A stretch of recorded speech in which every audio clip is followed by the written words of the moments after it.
She found old family photos from her childhood, every moment exactly as she remembered. But in every picture, there was a boy no one remembered. And in the last photo, he was standing behind her.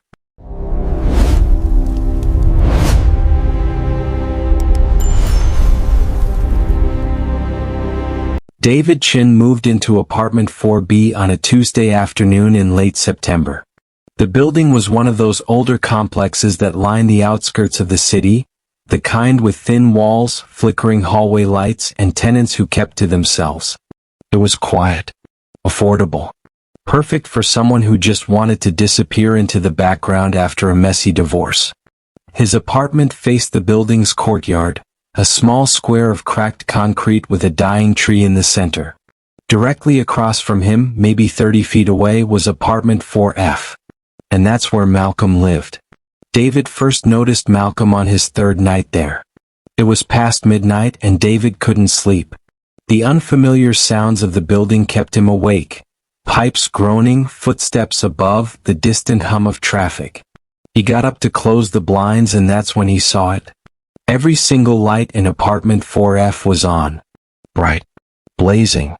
The windows looked like glowing eyes staring back at him.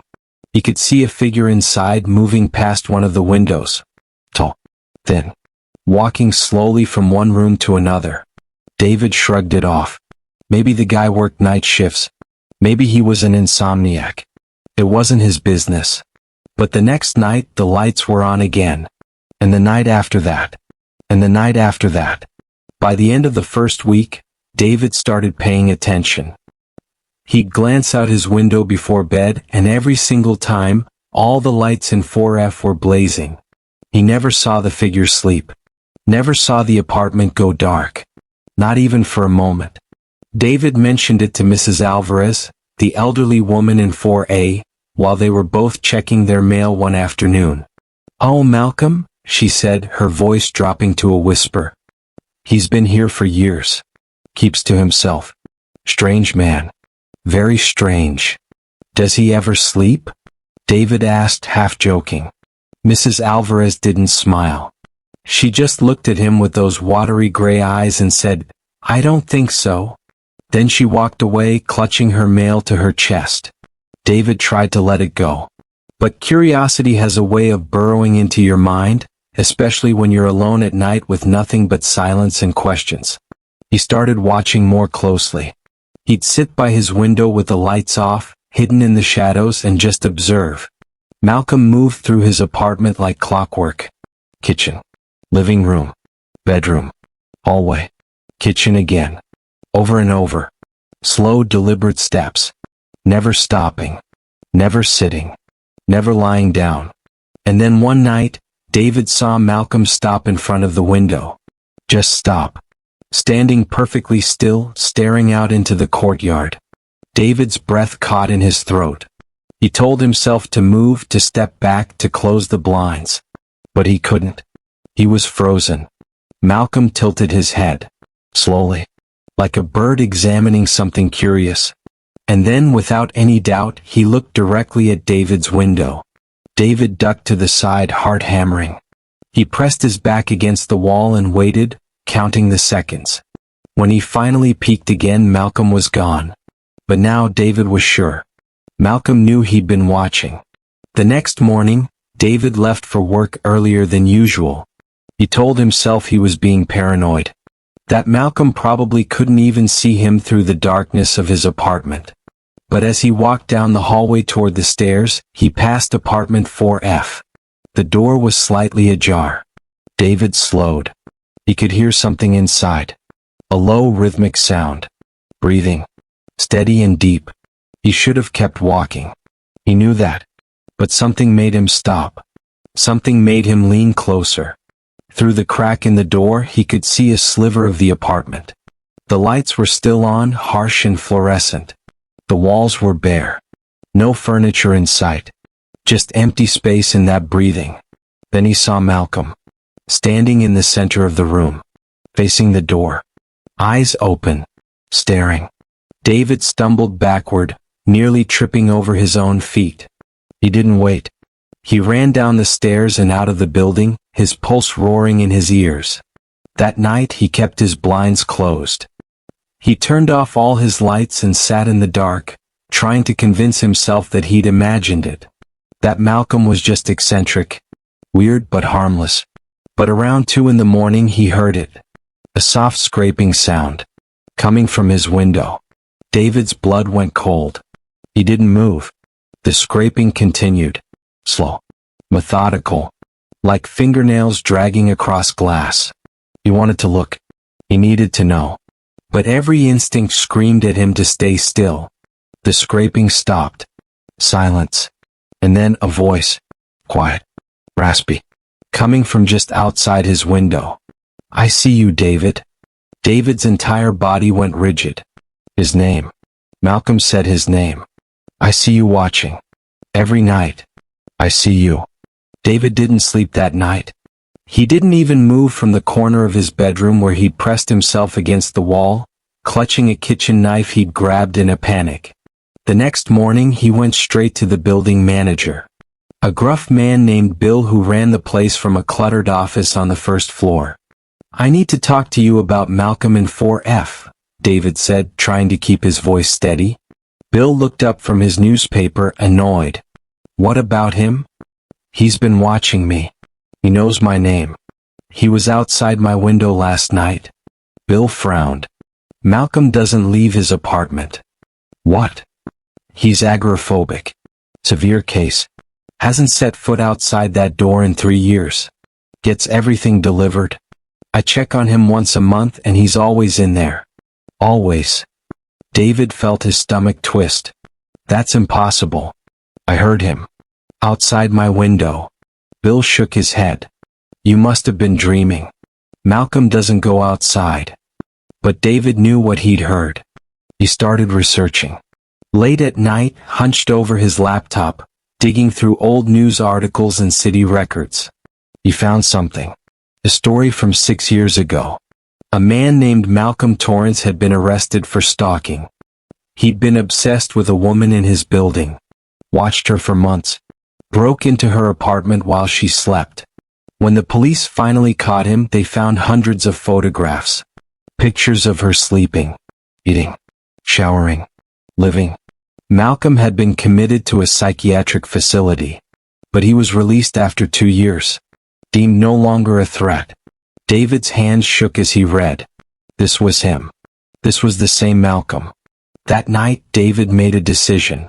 He was moving out. First thing in the morning, he'd pack his things and leave. He didn't care about breaking the lease. He just needed to get out. But before he could do anything, his power went out. The entire apartment plunged into darkness. David grabbed his phone, using the flashlight to navigate. The hallway outside was dark too. The whole floor was out. He opened his door, planning to go downstairs and find Bill. But when he stepped into the hallway, he saw it. Every apartment was dark.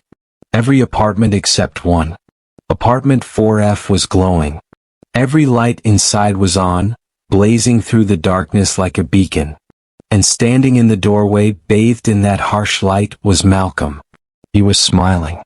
Hello, David, Malcolm said softly. David ran. He didn't think. He just ran. Down the stairs, through the lobby, out into the street. He didn't stop until he was 3 blocks away, gasping for air, hands on his knees. He never went back to that building. He called Bill the next day and told him to keep everything. He didn't care. But here's the thing. 2 weeks later, David moved into a new apartment across town. A better building. Safer. He thought he'd finally escaped. Until the first night when he looked out his window and saw the apartment directly across from his. The lights were all on. Every single one. And through the window he could see a tall, thin figure. Moving slowly from room to room. Watching. Waiting. Malcolm had followed him. And this time, David realized something that made his blood turn to ice. Malcolm wasn't the one who never slept. David was. Because when he looked down at his hands, trembling in the darkness, he saw the smudges of dirt under his fingernails. The same dirt that was caked into the windowsill of Malcolm's old apartment. The same dirt David had somehow tracked through his own home without remembering how it got there. He'd been the one walking at night. The one standing outside windows. The one watching. And Malcolm? Malcolm had been trying to warn him. The sleep deprivation, the paranoia, the moving shadows, it was all David. He'd been sleepwalking for months, maybe longer, doing things he couldn't remember. Things he didn't want to remember. And now, looking up at that apartment across the way, David finally understood. The figure in the window wasn't Malcolm. It was his own reflection staring back. Watching himself watch. And he couldn't stop. He never could. There was a house at the end of Maple Street that had been empty for as long as anyone could remember. The paint had long since peeled away, leaving behind gray, weathered wood that seemed to absorb light rather than reflect it. The windows were boarded up, the yard overgrown with weeds that twisted around themselves like grasping fingers. Every neighborhood has a house like this. A place where parents tell their kids not to play. Where teenagers dare each other to knock on the door. Where everyone agrees it's just an eyesore waiting to be torn down. But the children on Maple Street knew something the adults didn't. They heard the crying. It started with Emma Rodriguez, age 7. She mentioned it at dinner one night, casually, the way children do when they don't yet understand that some things shouldn't be normal. The sad girl in the old house was crying again today, Emma said, reaching for more mashed potatoes. Her mother, Maria, paused mid-bite. What sad girl, honey? The one in the house at the end of the street. She cries every night. Maria exchanged a glance with her husband, Carlos. Sweetheart, that house is empty. There's nobody living there. Emma shrugged, unbothered. I hear her anyway. Maria smiled, that patient smile parents give when their children say something strange. You probably heard a cat or maybe the wind. Old houses make all kinds of sounds. But Emma knew the difference between wind and crying. She'd heard both. This was crying. Within a week, other children started mentioning it too. Tyler Chin, age 9, told his older sister he couldn't sleep because of the sobbing coming from down the street. 6-year-old Aisha Patterson asked her babysitter why nobody was helping the crying girl. 10-year-old Marcus Webb drew a picture in art class of a house with tears falling from its windows. The adults dismissed it. Children had active imaginations, they said. One kid probably mentioned it and the others latched onto the idea. A shared delusion. Kids being kids. But the children knew what they heard. The crying came every night, always starting around 9 o'clock, right when the younger kids were supposed to be asleep. It wasn't loud. It was soft, mournful, the sound of someone who'd been crying so long they barely had the strength left for it. The sound drifted through closed windows and locked doors, finding its way into the ears of every child on the block between the ages of 5 and 12. Strangely, the teenagers couldn't hear it. Neither could anyone older. Emma started having trouble sleeping. She'd lie in bed, listening to that distant, heartbroken sobbing, wondering why her parents couldn't hear it when it was so clear to her. She'd press her pillow over her ears, but somehow the sound still got through, thin and desperate and utterly, unbearably sad. One night she couldn't take it anymore. She slipped out of bed, careful not to wake her parents, and crept to her window. The old house sat at the end of the street, dark except for a faint, sickly glow that seemed to pulse from behind the boarded windows. The crying was clearer here, and beneath it, Emma thought she could hear words. Please, the voice whispered. Please, I'm still here. I'm still here. Emma's hands trembled as she unlatched her window. The autumn air was cold against her face, carrying with it the smell of dead leaves and something else, something sweet and rotten that made her stomach turn. She should have gone back to bed. Every instinct told her to close the window, burrow under her covers, and forget what she'd heard. But the crying sounded so sad, so alone. And Emma had been taught to help people who were sad and alone.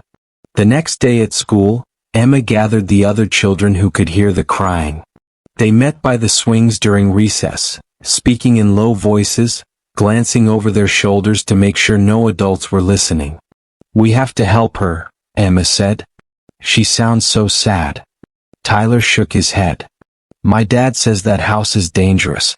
The floors could collapse. Besides, our parents said there's nobody there. But we hear her, Aisha insisted. Why can we hear her if she's not real? Marcus, the oldest of the group, had been quiet until now. My grandma's from Haiti, he said slowly. She told me once that children can see and hear things adults can't. She said it's because we haven't learned to ignore what we're not supposed to notice. So she's real? Emma asked. I think so. But that doesn't mean we should go in there. But children, unlike adults, have a harder time living with unanswered questions. Adults can tell themselves comforting lies, can dismiss and rationalize and move on. Children feel the truth in their bones even when they don't understand it. 3 nights later, Emma made her decision. She waited until her parents were asleep, then dressed in jeans and her warmest hoodie. She grabbed her flashlight, the one shaped like a unicorn that her grandmother had given her, and crept down the stairs. Every creak of the floorboards sounded like thunder in her ears, but her parents' door remained closed. Outside, the October night was cold and moonless. Streetlights cast pools of yellow light that seemed to die before reaching the old house. Emma walked slowly, her unicorn flashlight clutched in both hands like a talisman. The crying grew louder as she approached. Not in volume but in clarity. She could hear the pain in it now, the loneliness. How long had this girl been crying? How long had she been waiting for someone to hear her? The front gate hung crooked on its hinges.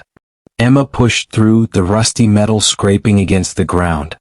The path to the front door was cracked and buckled, weeds pushing through everywhere. Something scurried away in the darkness, too quickly for her to see.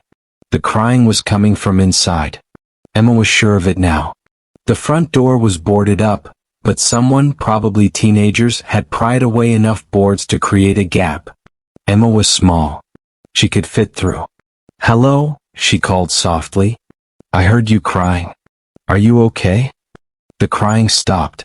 The silence that followed was somehow worse. Emma stood in the doorway, her flashlight beam cutting through the dusty darkness inside. She could see a hallway, wallpaper hanging in strips, a staircase leading up into deeper darkness. I want to help, Emma said. If you're really in there, I want to help you.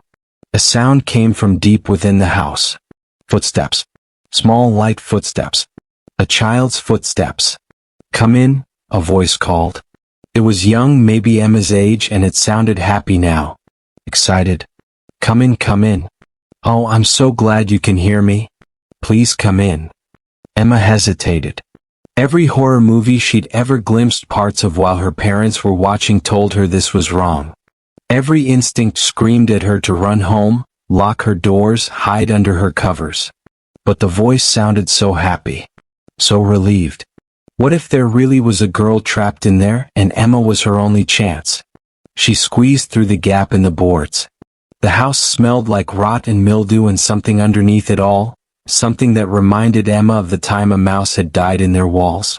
The floorboards creaked under her feet but held. Her flashlight beam danced across walls covered in water stains and peeling wallpaper. Where are you? Emma called. Upstairs, the voice sang. Come upstairs. We can play. Emma climbed the stairs slowly, testing each step before putting her full weight on it. The crying had started again, but quieter now, almost like humming. The sound was coming from a room at the end of the hallway. The door was already open. Emma's flashlight illuminated a child's bedroom, frozen in time. A small bed with a pink comforter. A dollhouse in the corner. Stuffed animals arranged on a shelf. But everything was covered in dust and decay, the pink faded to gray, the stuffed animals matted and moldy. And in the center of the room stood a girl. She looked about Emma's age, wearing a nightgown that might have once been white. Her hair hung lank around her pale face. But it was her eyes that made Emma's breath catch. They were black, completely black, like holes punched into her face. You came, the girl said, and her smile was too wide, stretching further than a smile should go. You finally came. I've been waiting so long. Emma took a step back. Who are you? I'm Sarah. This is my room. This is my house. Or it was before they made me leave. The girl's head tilted at an unnatural angle.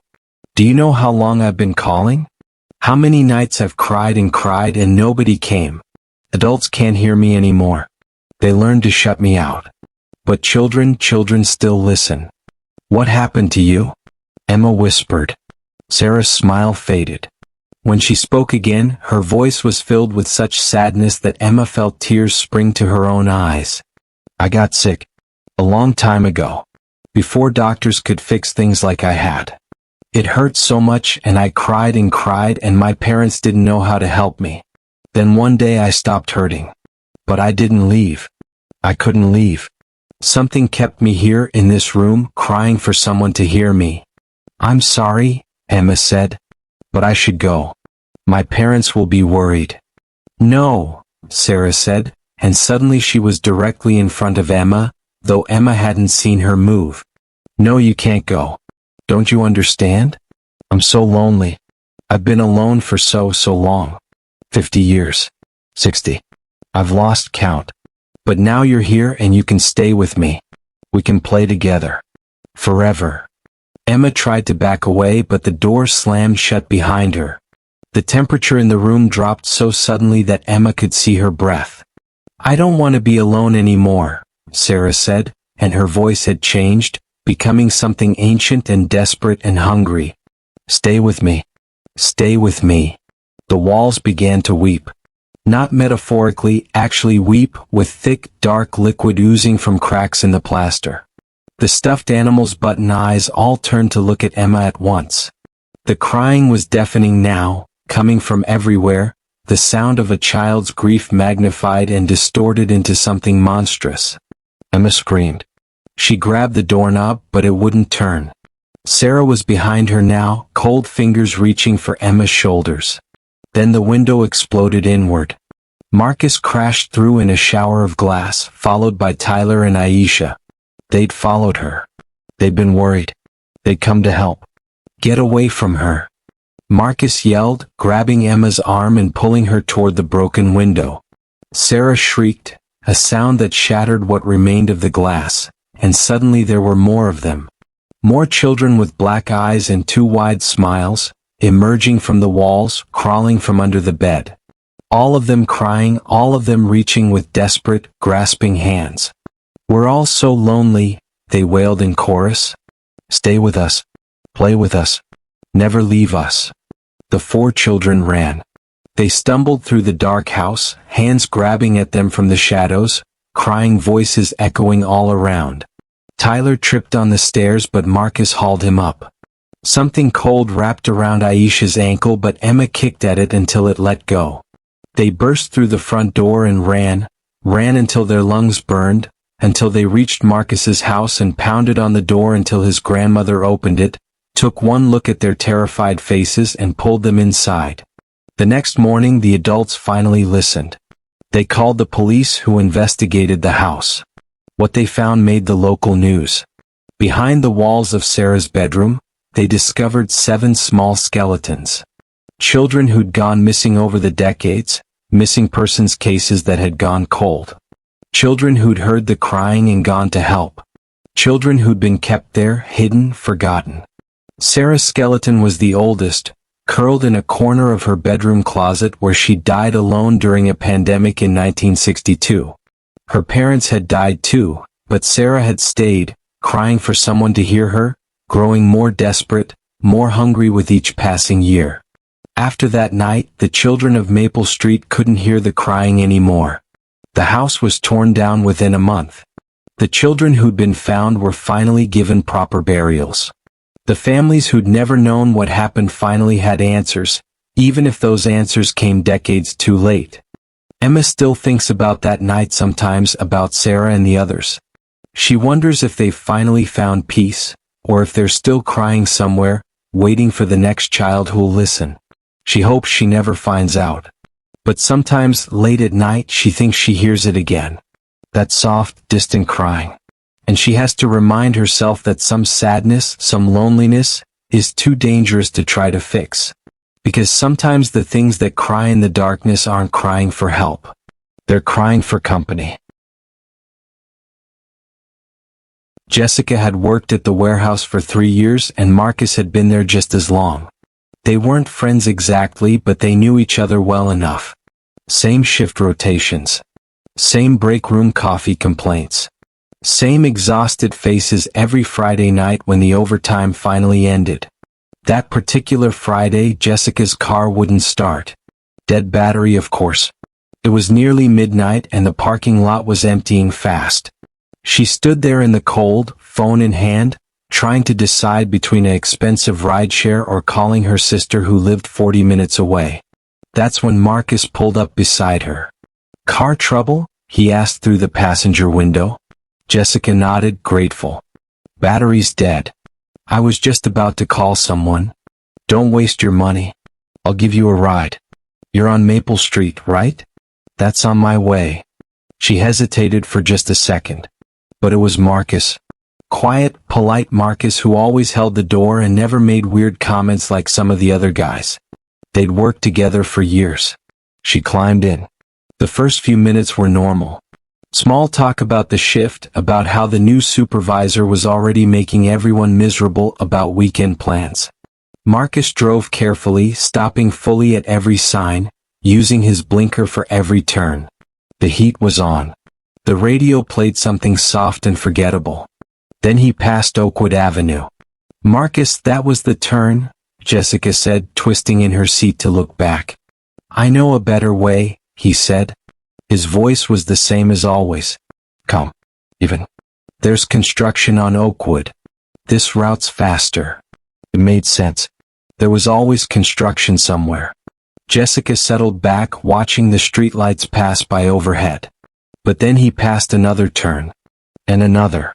The neighborhoods were getting less familiar now. Older houses. Darker streets. Fewer lights. "Marcus, where are you going?" "Just trust me," he said. Still that same calm voice. "I drive this way all the time." She looked at him, then really looked at him. His hands were tight on the steering wheel. His jaw was set. And he wasn't blinking as much as he should. "Marcus, I want to go home." "Turn around." "We're almost there," he said. But they weren't almost anywhere. They were heading toward the industrial district now, where the warehouses gave way to empty lots and abandoned buildings. Jessica's heart started to beat faster. She reached for her phone. His hand shot out and grabbed her wrist. Not violently, but firm. "Don't," he said. The word hung in the air between them. Jessica froze, her phone still in her hand, his fingers wrapped around her wrist like a warning. "Let go of me," she said. Her voice was shaking now. He did. But then she heard it. The click. All 4 door locks engaging at once. Marcus unlocked the doors. "Not yet. Unlock the doors right now." "I will. I just need you to listen to me first."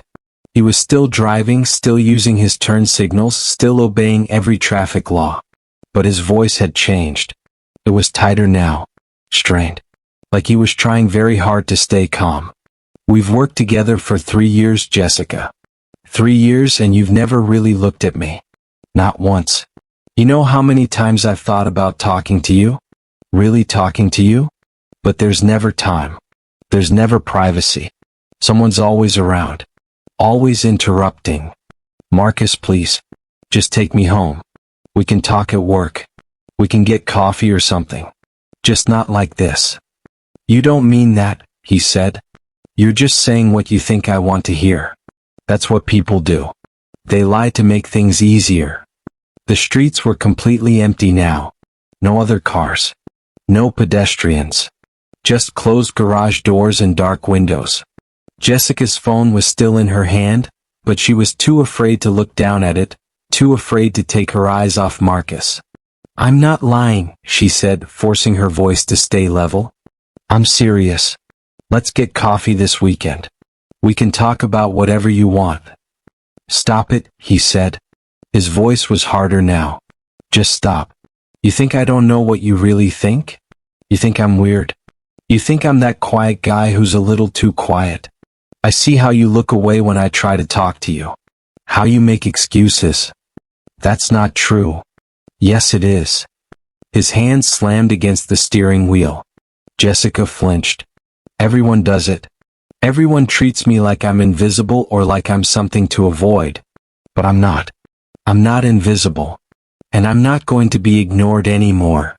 He turned down another street. This one didn't even have street lights.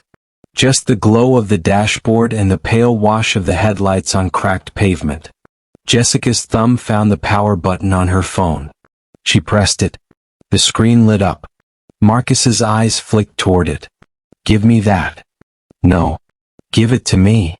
He reached for it while still driving and the car swerved. Jessica pulled away, pressing herself against the passenger door, her fingers flying across the screen. 911. Marcus's hand closed around the phone and ripped it from her grip. He threw it into the back seat. Why do you have to make this difficult? He said. His voice was almost pleading now. I just wanted to talk. That's all. Just talk somewhere quiet where no one would interrupt us. Where you'd have to listen. Marcus, people will look for me. My sister knows I'm coming home. If I don't show up. No one's looking for you, he said. Not yet. And by the time they do, we'll have had our conversation. Then I'll take you home. I promise. I just need you to understand. The car slowed. They were pulling into an empty parking lot behind what looked like an old factory. The building's windows were shattered. Weeds grew through cracks in the concrete. There was nothing around for blocks. Jessica's hand moved to the door handle. She pulled it. Nothing happened. Child locks, Marcus said quietly. From the driver's side only. He put the car in park but left it running. Then he turned to face her fully. In the dim light from the dashboard, his face looked different. Not threatening exactly, but desperate. Unraveling. I've thought about this for months, he said. About what I'd say. About how I'd explain it. I'm not a bad person, Jessica. I'm not. I just get so lonely. And everyone acts like that's my fault. Like I chose it. But I didn't. I just wanted someone to see me. Really see me. Jessica's mind was racing. The keys were in the ignition. The car was still running. She could just get to them. She could just... I see you, Marcus, she said, trying to keep her voice steady. I do. And I'm sorry if I made you feel invisible. That wasn't my intention. But this isn't the way to fix it. You know that, right? For a moment, something shifted in his expression. Doubt maybe. Or shame. I didn't mean for it to be like this, he said. I couldn't figure out another way. There's always another way, Jessica said. We can still fix this.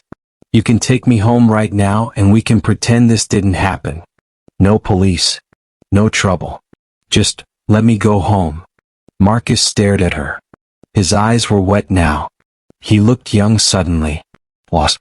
You'd really do that? He asked. You'd really just, let it go? Yes, Jessica lied.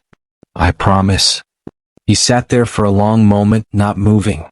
Then his hand went to the gear shift. That's when Jessica heard it. Sirens. Distant but getting closer. Marcus heard them too. His head snapped up. His expression changed instantly from desperate to panicked. What did you do? He said. Nothing. I didn't. But he wasn't listening anymore. He threw the car into reverse and hit the gas. The car lurched backward, tires squealing. Jessica was thrown against the door. Marcus spun the wheel and they shot forward, speeding toward the exit of the parking lot. The sirens were louder now. Red and blue lights reflected off the factory windows. Marcus, stop. Just stop. But he wasn't stopping. He was accelerating, taking corners too fast, running stop signs.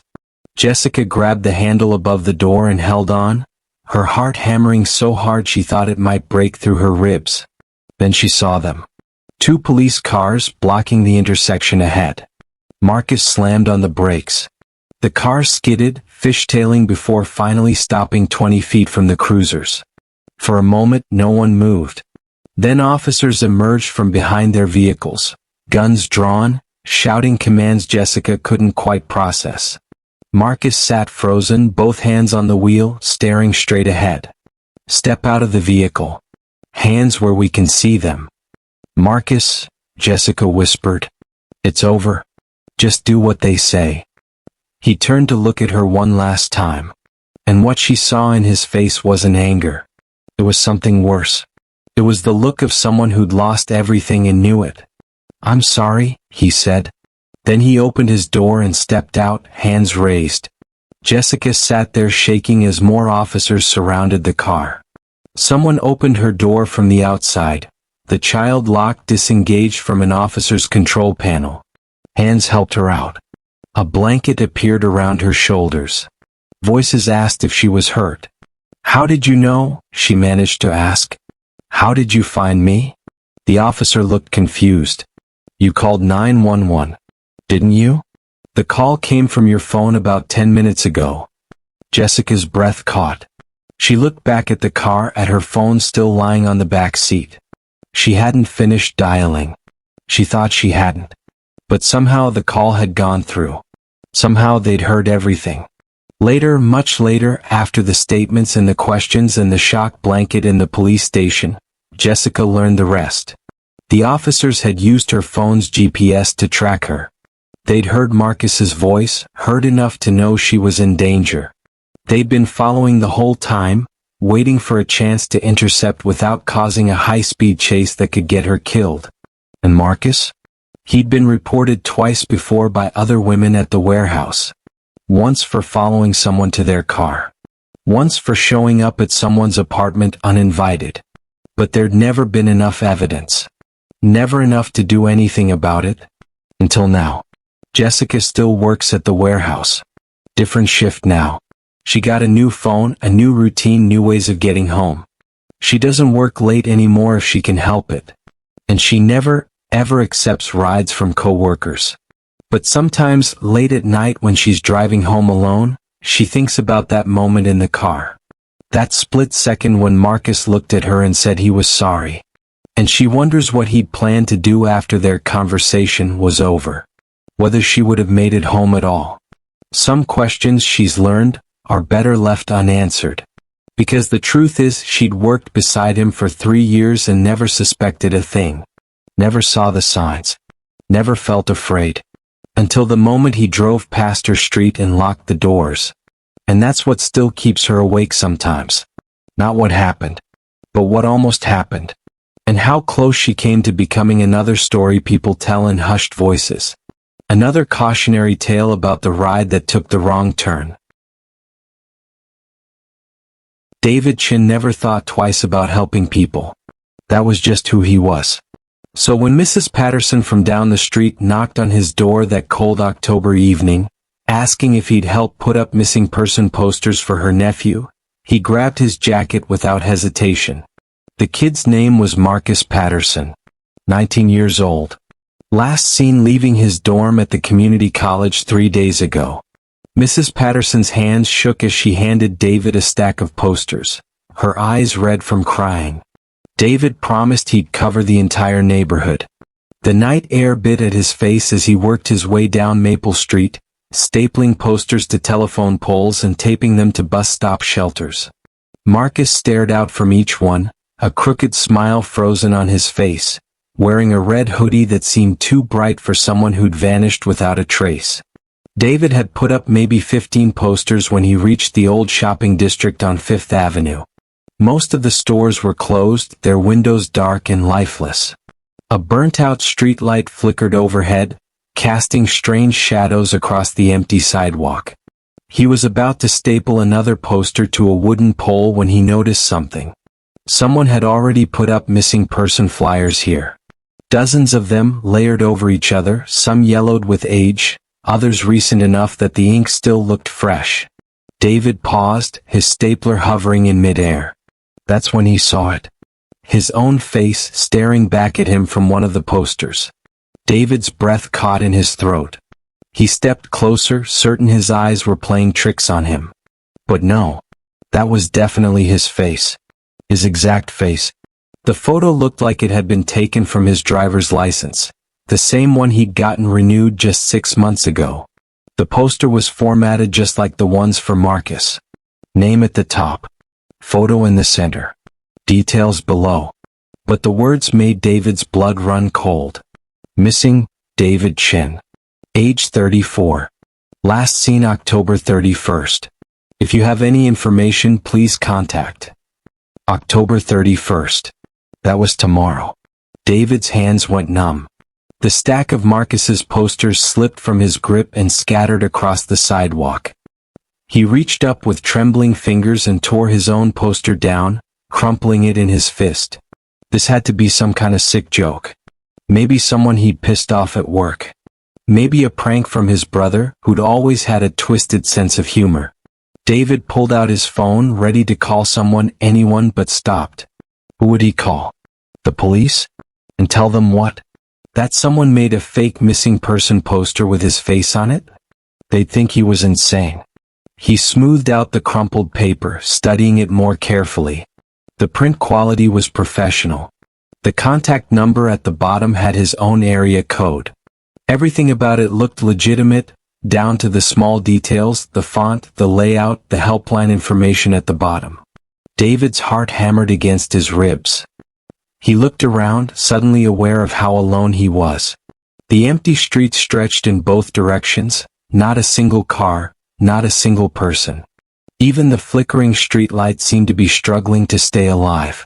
He needed to leave. No. David stuffed the poster into his jacket pocket and started walking back toward his car, leaving Marcus's scattered posters on the ground. His footsteps echoed too loud in the silence. Every shadow seemed to move. Every darkened doorway could be hiding someone or something. When he finally reached his car, he locked the doors immediately and sat there, breathing hard, his hands gripping the steering wheel. He pulled out the poster again, reading it under the dome light. October 31st, tomorrow. How could someone know he'd go missing tomorrow when he was sitting right here, perfectly fine? It didn't make sense.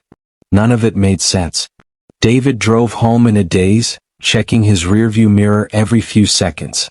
When he got to his apartment, he triple-checked the locks and closed all the curtains. He tried to eat dinner but couldn't swallow. The poster sat on his kitchen table, his own face staring up at him like an accusation. He called his brother. Voicemail. He called 2 friends. No answer. Finally, he called his ex-girlfriend, Emily, the only person he knew would pick up no matter what time it was. David? It's almost midnight.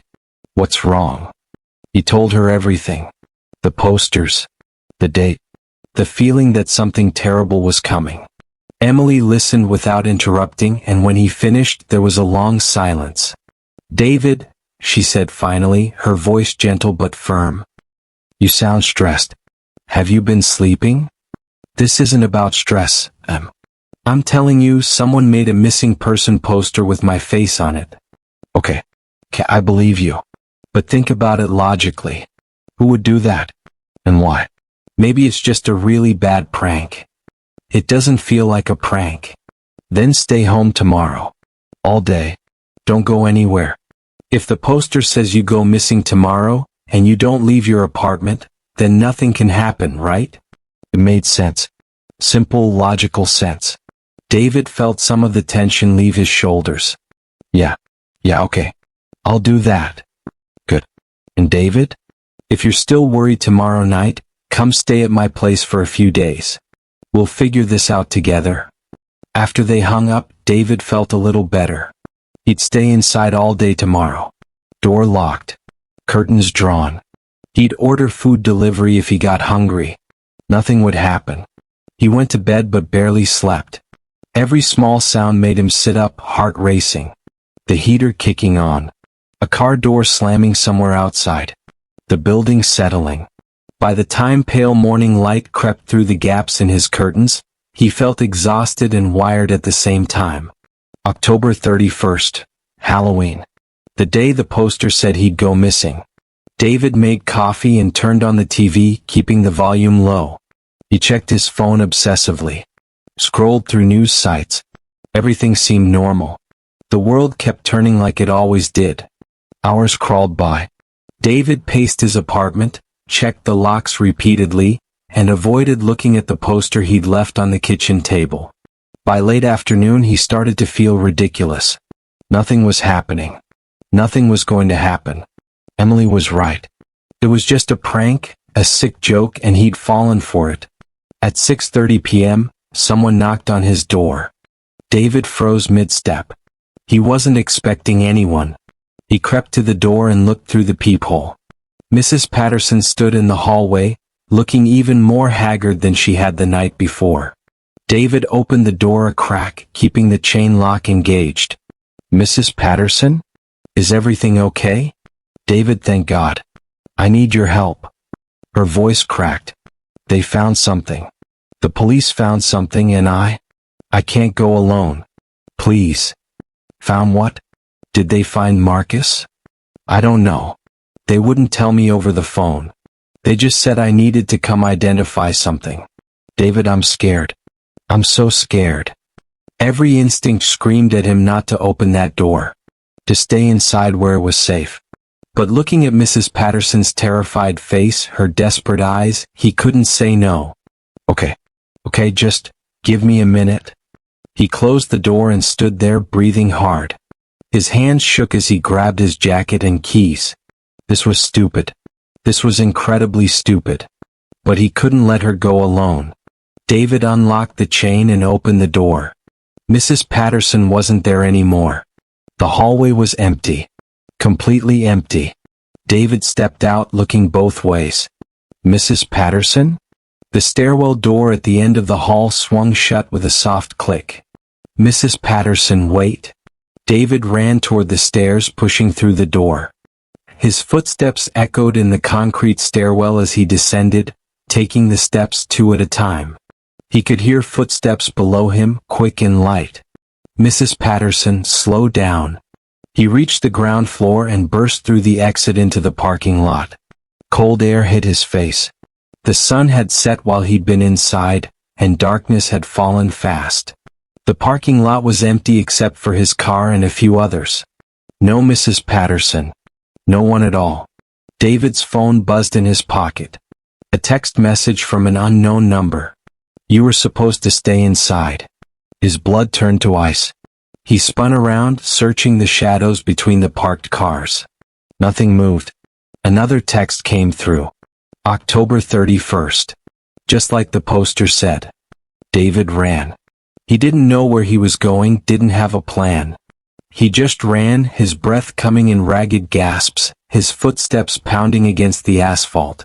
The parking lot lights seemed to flicker and die as he passed beneath them, plunging each section into darkness behind him. He reached his car and fumbled with his keys, his hands shaking so badly he could barely get the key in the lock. Finally, he yanked the door open and threw himself inside. Something was in the passenger seat. A missing person poster. Fresh. Recently printed. David Chin. Age 34. Last seen October 31st. But this one was different. Someone had written across it in red marker, "Found." David screamed and scrambled backward out of the car, falling hard onto the pavement. His phone clattered away from him, the screen cracking against the ground. When he looked up, someone was standing a few feet away. A figure in dark clothes, face hidden in shadow. "Who are you?" David's voice came out as a broken whisper. "What do you want?" The figure didn't answer. They just stood there, perfectly still, watching him. More figures emerged from between the cars. 5, 6, maybe more. All standing motionless. All watching.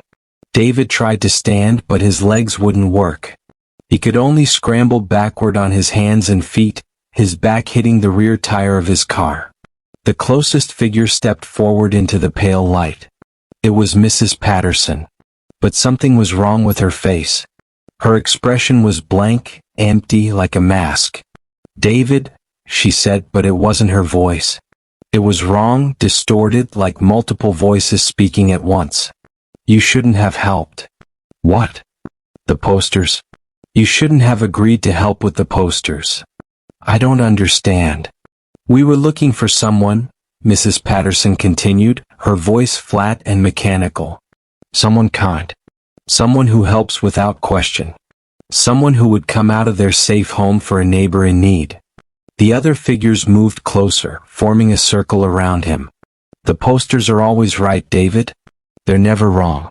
Once your face appears, once the date is set, there's no changing it. You were chosen. Chosen for what? Mrs. Patterson's face finally showed emotion. A smile. But it was wrong, too wide, stretching her features into something inhuman. To be replaced. David tried to scream, but one of the figures moved faster than anything human should move. A hand clamped over his mouth. His vision began to blur, sounds becoming distant and muffled. The last thing he saw before darkness took him was his own face, repeated on poster after poster that the figures held, all marked with that same red word. Found. The next morning, Mrs. Patterson knocked on David Chen's apartment door. She waited patiently, then knocked again. No answer. She tried the doorknob. Locked.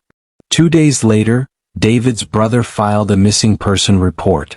David Chen, age 34, last seen October 31st. Just vanished without a trace. His car was still in the parking lot.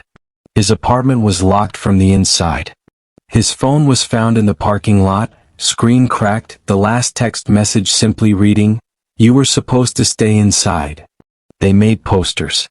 Hundreds of them. David's face staring out from telephone poles, bus stops, shop windows. His brother spent weeks putting them up, hoping anyone had seen something. He never noticed the older posters, buried under layers of more recent ones. Never saw how many faces stared out from those forgotten pages, all with the same date format, all marked with the same handwriting. And he definitely didn't notice the new poster that appeared one night, stapled at the very bottom of a telephone pole on Fifth Avenue, just barely visible beneath all the others. His own face, his own name, and a date that was exactly 1 week away. Because the posters are always looking for someone new, someone kind, someone helpful, someone who won't hesitate when a neighbor knocks on their door asking for help. The posters are always right, and they're never finished.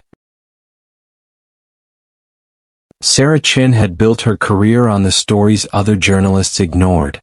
Missing persons cases that went cold. Small-town corruption buried under layers of bureaucracy. The forgotten people that the world had stopped looking for. So when an anonymous email arrived in her inbox with the subject line, "They're still disappearing," she didn't delete it like she probably should have. The email was brief. Just 3 sentences and an attachment. No one talks about Millbrook, Pennsylvania.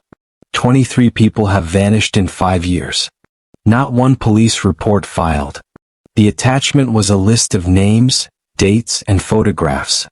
Sarah spent the next 2 days verifying what she could.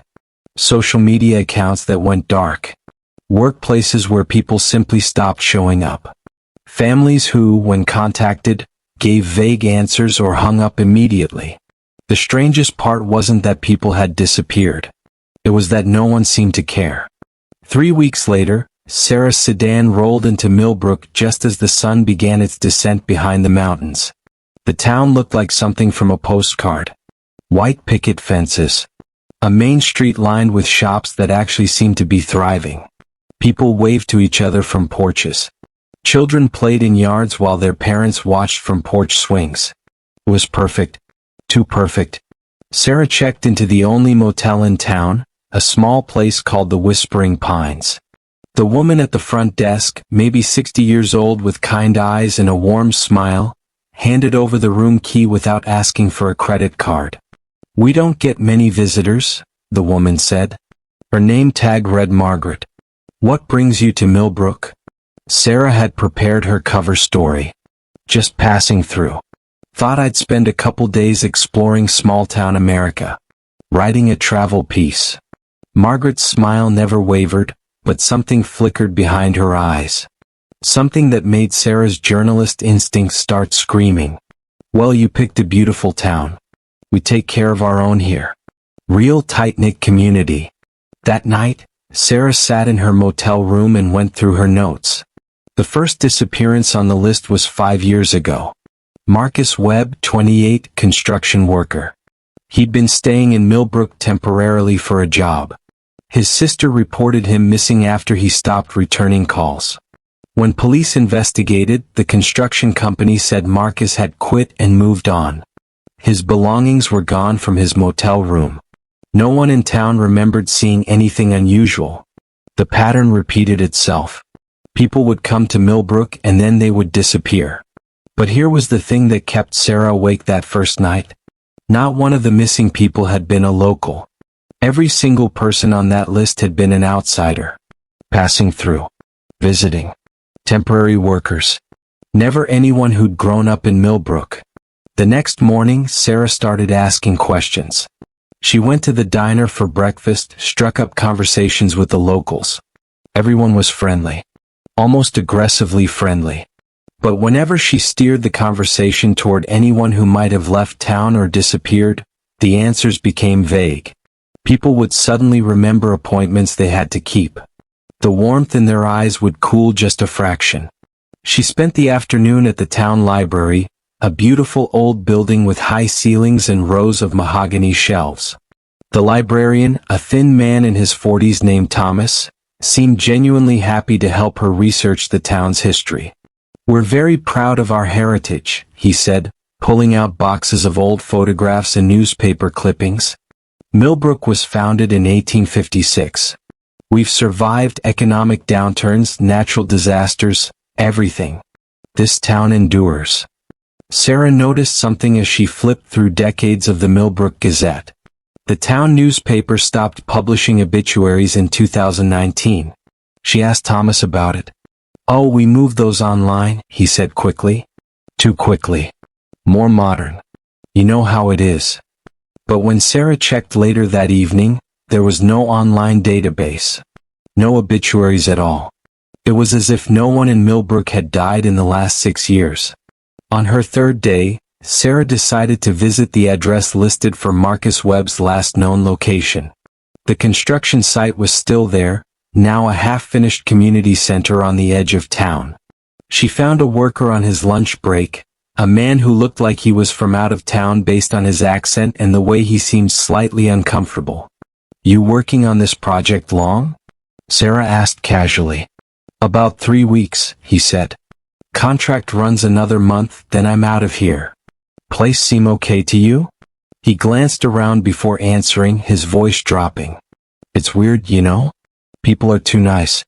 And my supervisor keeps asking me if I'm planning to stay after the contract ends.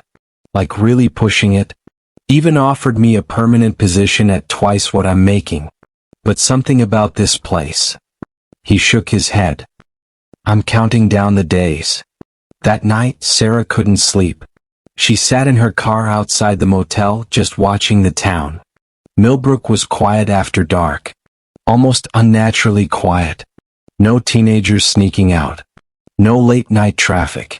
At 11:30 she saw something that made her blood run cold. Margaret from the front desk was walking down the street. She wasn't alone. There were maybe 20 people with her, all walking in the same direction, moving in perfect unison toward the old church at the center of town. They didn't speak, didn't look around, just walked with a purpose that seemed almost mechanical. Sarah waited 5 minutes, then followed on foot, keeping to the shadows.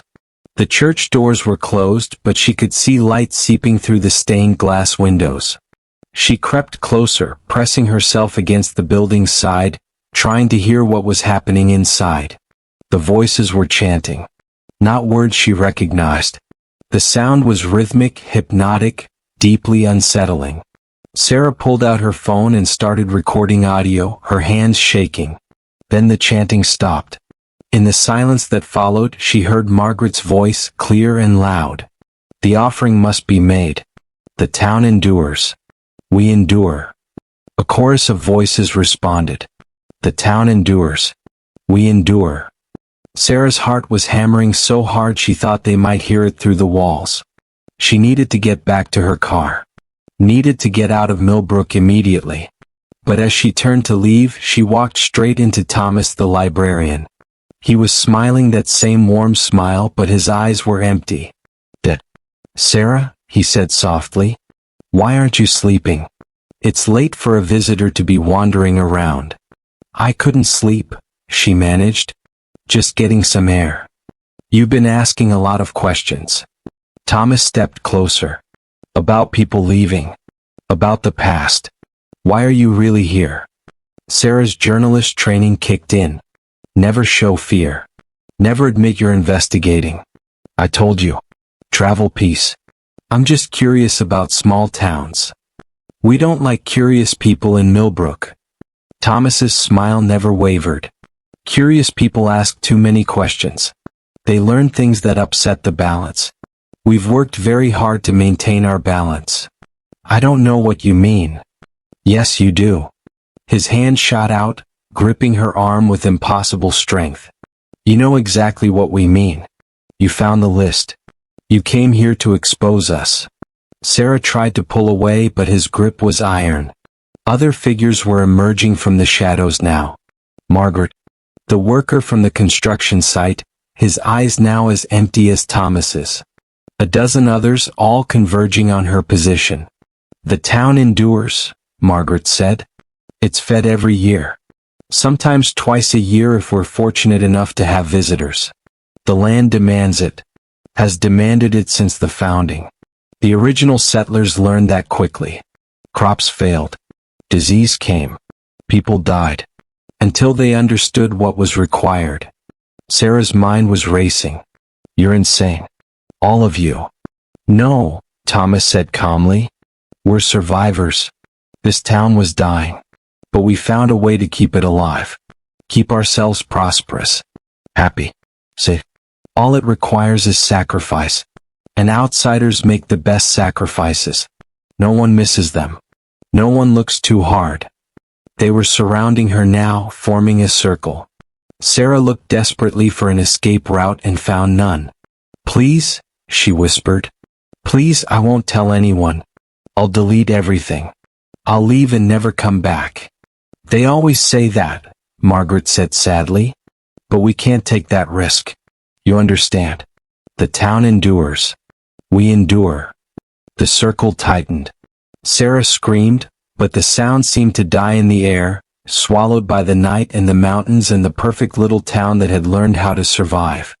4 months later, Sarah's editor received an email from her account. Brief and to the point. The Millbrook story was a dead end. Nothing there worth investigating. Sarah was taking a leave of absence to travel. She'd be in touch when she got back. The editor thought about following up, thought about pushing harder. But Sarah was an adult. She could make her own choices. And really, what was there to investigate? Just another small town in Pennsylvania where nothing ever happened and nobody ever left. In Millbrook, Margaret stood at the front desk of the Whispering Pines, watching as a young couple pulled into the parking lot. Out-of-state plates. Lost probably. Looking for directions or maybe a place to stay for the night.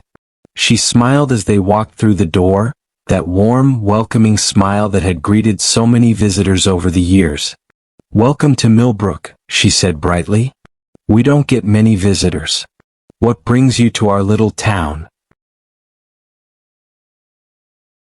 There's a house on Maple Grove Road that hasn't had the same babysitter twice in 3 years.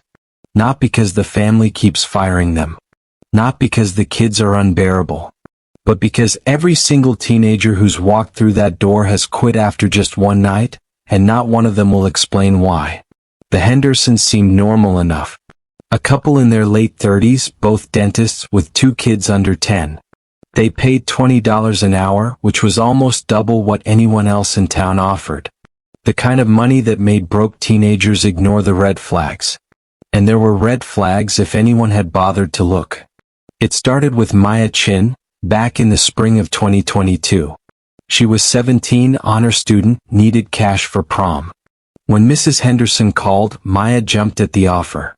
$20 an hour to watch 2 kids watch TV and put them to bed? Easy money. The Hendersons left at 7. The kids, Emma and Lucas, were already in their pajamas sitting quietly on the couch. Almost too quietly.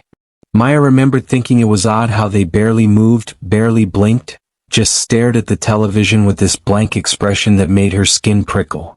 Your parents said 8:30 for bedtime, Maya told them. Neither kid responded. They just kept staring at the screen.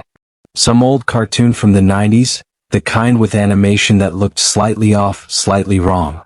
Maya settled into the armchair with her phone, texting her friends about how weird the kids were acting. She didn't notice at first when the cartoon ended and the TV switched to static. She didn't notice when both kids turned their heads in perfect unison to look at her. Do you hear it? Emma asked. Maya looked up. Hear what? The scratching, Lucas said. His voice was flat, emotionless. From the walls. Maya listened. At first nothing. Then faintly she heard it. A soft scraping sound, like fingernails dragging slowly across drywall. It seemed to come from everywhere and nowhere at once. It's probably just pipes, Maya said, trying to sound confident. Old houses make weird noises. It's not the pipes, Emma said. It's her. Who's her? But the kids didn't answer. They just turned back to the static on the TV, their faces illuminated by that cold gray glow. The scratching got louder. Maya stood up, trying to pinpoint where it was coming from. Moved. Started behind the couch, then traveled along the wall toward the kitchen, then up toward the ceiling. Like something was crawling inside the walls, following a path only it could see. Maya's phone buzzed. A text from Mrs. Henderson, "Don't go in the basement." She hadn't mentioned a basement before. Hadn't mentioned anywhere being off limits. Maya texted back, "Why? What's down there?" 3 dots appeared like Mrs. Henderson was typing. Then they disappeared. No response came. The scratching stopped suddenly. The silence that followed was somehow worse. Maya could hear her own heartbeat, loud and frantic in her ears. The kids remained motionless on the couch. "I think it's bedtime," Maya announced, her voice shaking slightly. "We can't go upstairs yet," Lucas said. "Why not?" "Because she's up there now." Maya felt ice slide down her spine. "Who's up there?" Emma finally looked at her, and her eyes were wrong. Too wide. Too knowing. The lady who lives in the walls. She comes out when it gets dark. Mom and Dad don't like to talk about her. "There's no one else in this house," Maya said firmly, though she didn't believe her own words. That's when she heard it. Footsteps. Slow, deliberate. Coming from the second floor. Walking across the hallway directly above them. Back and forth. Back and forth. Maya grabbed her phone with trembling hands and called Mrs. Henderson. It rang 4 times before going to voicemail. She tried Mr. Henderson. Same thing. She was about to call 911 when the footsteps stopped. Then the lights went out. Maya's phone flashlight cut through the darkness, shaking as her hand shook. The kids hadn't moved from the couch. They sat in perfect stillness, silhouettes against the static glow of the TV. "She's coming down now," Emma whispered. Maya heard it. Footsteps on the stairs. Slow. Methodical. 1 step at a time. She could hear the creak of each wooden board, could hear something else too. A wet, dragging sound like something being pulled behind whoever was walking. The beam of Maya's flashlight found the staircase. Empty. But the footsteps continued, getting closer, reaching the bottom of the stairs. She could hear breathing now. Raspy. Labored. The breathing of someone who shouldn't be breathing at all. "Please," Maya whispered. "Please stop." The breathing moved closer. She could smell it now. Mold and decay and something sweetly rotten. Her flashlight flickered. Through the unstable light she saw it. A shape. Impossibly thin. Impossibly tall. Standing just beyond the reach of her light. She couldn't see its face, but she could see its hand. Gray and withered, with fingernails grown long and yellow, scratching slowly against the wallpaper. Maya ran. She didn't remember making the decision. She just bolted for the front door, fumbling with the lock, her fingers slipping, finally getting it open and stumbling out into the night. She didn't stop running until she reached her car 2 blocks away. She'd left her jacket inside. Her backpack. She didn't care. The Hendersons came home to find the kids still on the couch, the TV on static, and their babysitter gone. Maya never answered their calls. Never explained. She told her parents she was done babysitting, period, and wouldn't say another word about it. 2 weeks later, they hired Jessica Ramirez. Jessica lasted 4 hours before she called her dad to pick her up early, sobbing so hard she could barely speak. She never talked about what happened. Then came Alex Morrison. Then Priya Patel. Then David Kim. All the same. One night, then never again.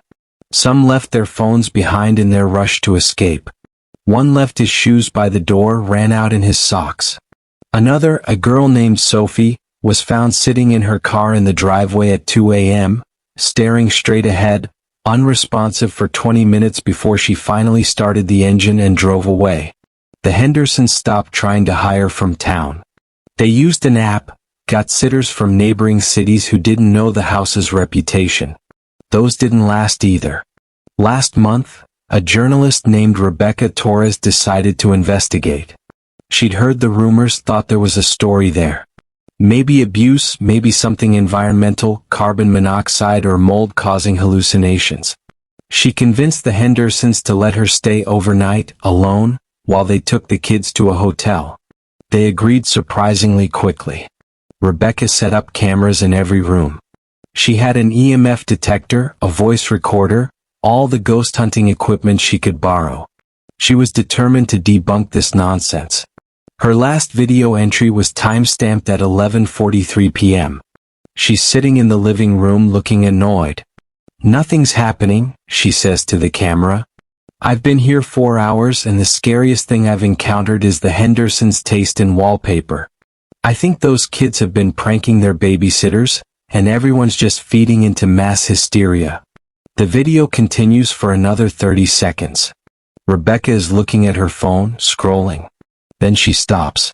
Her head tilts slightly like she's listening to something. "Did you hear that?" she asks quietly. The microphone picks up nothing but silence. Rebecca stands, walks toward the camera. She's about to say something when her expression changes. Her eyes go wide. Her mouth opens in a shape that might be a scream, but no sound comes out. Then she runs. The camera catches her sprinting past, terror carved into her face. The front door slams. Her car starts. Tires screech. She left everything behind. Every piece of equipment. Her laptop. Her notes. Her purse. The Hendersons found it all the next morning, including the cameras still rolling, still recording nothing but empty rooms. Rebecca published a piece 2 days later, but not the investigation she'd planned. Just a brief article about respecting local superstitions, about how some stories persist for reasons we don't need to understand. When other journalists reached out for details, she declined to comment. The Hendersons still live in that house. They've given up on babysitters entirely. Mrs. Henderson quit her practice to stay home with the kids. When people ask her why, she just smiles and changes the subject. But sometimes, late at night, neighbors report seeing lights moving behind the windows. Flashlight beams sweeping back and forth, like someone's searching for something. Or like someone's trying to keep track of something moving through the dark. And sometimes if you drive past really slowly you can hear it. Faint but distinct. The sound of fingernails scratching against wood. Against drywall. Against the inside of walls that shouldn't have anything living in them. The house is still there. The family's still there. And whatever else is there, whatever kept driving those babysitters away, it's still there too. Patient. Waiting. Scratching. The Hendersons are planning to sell next year. The realtor's already dreading it. Because she knows what will happen. A new family will move in. A family with kids. Kids who'll need babysitters. And the cycle will start all over again. Because whatever's in that house, whatever lives in those walls, it's not leaving. It's hungry. And it's learned that babysitters come alone at night when no one else is watching. One night is all it needs. Just one night. It started in late September, when the Patterson family moved into their new home on Willow Creek Drive. Sarah and Marcus Patterson thought they'd found the perfect place. A quiet two-story house at the end of a cul-de-sac, with enough space for their 2 kids, Emma and Tyler, and far enough from the city to feel like a fresh start. The first 2 weeks were normal. Boxes got unpacked, furniture found its place, and the kids adjusted to their new schools. Sarah loved the neighborhood. Everyone seemed friendly, waving from their driveways, bringing over casseroles and cookies. Marcus joked that they'd moved into a sitcom. Then came the first knock. It was a Thursday night when Sarah woke to the sound. 3 sharp raps on the front door. She glanced at her phone, 3:17 a.m. She nudged Marcus awake, whispering that someone was at the door. He groaned, still half asleep, and mumbled something about a delivery driver having the wrong house. But Sarah couldn't shake the unease crawling up her spine. Who knocks at 3:17 in the morning? Marcus dragged himself out of bed and went downstairs. Sarah followed, watching from the top of the stairs as he flipped on the porch light and peered through the peephole. Nothing. He opened the door, cool air rushing in, and stepped outside in his bare feet. The street was empty. No cars, no people, just the hum of distant traffic and the rustling of leaves. He came back inside, locking the door. "Probably kids," he said, though his voice didn't sound convinced. They went back to bed, but Sarah lay awake for another hour, listening. The next night it happened again. 3 knocks. Same time, 3:17 a.m. This time Marcus was already awake. He'd been lying there, staring at the ceiling, almost expecting it. He rushed downstairs faster, throwing open the door within seconds of the last knock. Still nothing. The porch was empty. The motion sensor light hadn't even triggered. "This is ridiculous," he muttered, scanning the yard with his phone's flashlight. The beams swept across their lawn, the neighbor's fence, the row of bushes along the driveway. Nothing moved. Nothing made sense. Sarah suggested calling the police, but what would they say? "Someone's knocking on our door and running away?" It sounded absurd, childish even. So they didn't call. Not yet. By the 3rd night, the knocks had become a certainty. Sarah and Marcus both lay awake, watching the clock tick closer to 3:17. When the knocks came, sharp, deliberate, impossible to ignore, neither of them moved at first. They just stared at each other in the dark. Finally, Marcus got up. This time he grabbed a baseball bat from the closet. Sarah followed him downstairs, her heart pounding so hard she could feel it in her throat. He positioned himself by the door, waiting. When he yanked it open, bat raised, there was nothing. Just the same empty porch, the same silent street. But this time Sarah noticed something. On the doormat just in front of the threshold there was a wet footprint. A single print, as if someone had stepped in water and left a mark. It was large, a man's shoe, maybe a size 11 or 12. Marcus crouched down, touching it with his fingertips. It was cold. "We're getting cameras," he said. The next day Marcus installed 2 security cameras. One aimed at the front door, another covering the driveway. They were expensive, high-definition, motion-activated. If anyone came near their house, they'd see them. That night they waited. Sarah sat on the couch with her laptop open, watching the live feed from the cameras. Marcus paced the kitchen, checking his phone every few minutes. Emma and Tyler slept upstairs, oblivious. At 3:17 a.m., the knocks came. Sarah's eyes shot to the laptop screen. The camera showed the front porch, illuminated by the motion light. The door was clearly visible. But there was no one there. No figure, no shadow, nothing. Just 3 knocks, clear as day, echoing through the house. But the camera showed an empty porch. Marcus ran to the door anyway, throwing it open. Nothing. He stepped outside, looking around frantically. Sarah rewound the footage, watching it again and again. The knocks were audible on the recording. She could hear them. But the video showed nothing. "That's impossible," Marcus whispered when he came back inside. "That's not possible." They didn't sleep the rest of the night. Over the next week, the knocks continued. Every single night at 3:17 a.m. Marcus added more cameras. One on the back door, one covering the side of the house, another in the hallway. He checked them obsessively. Sarah started researching online, reading about similar experiences. Most of it was nonsense, ghost stories, paranormal theories. But one post caught her attention. A woman in Ohio had described the exact same thing. Knocks at the same time every night. No one on camera. It had gone on for 3 weeks before it stopped.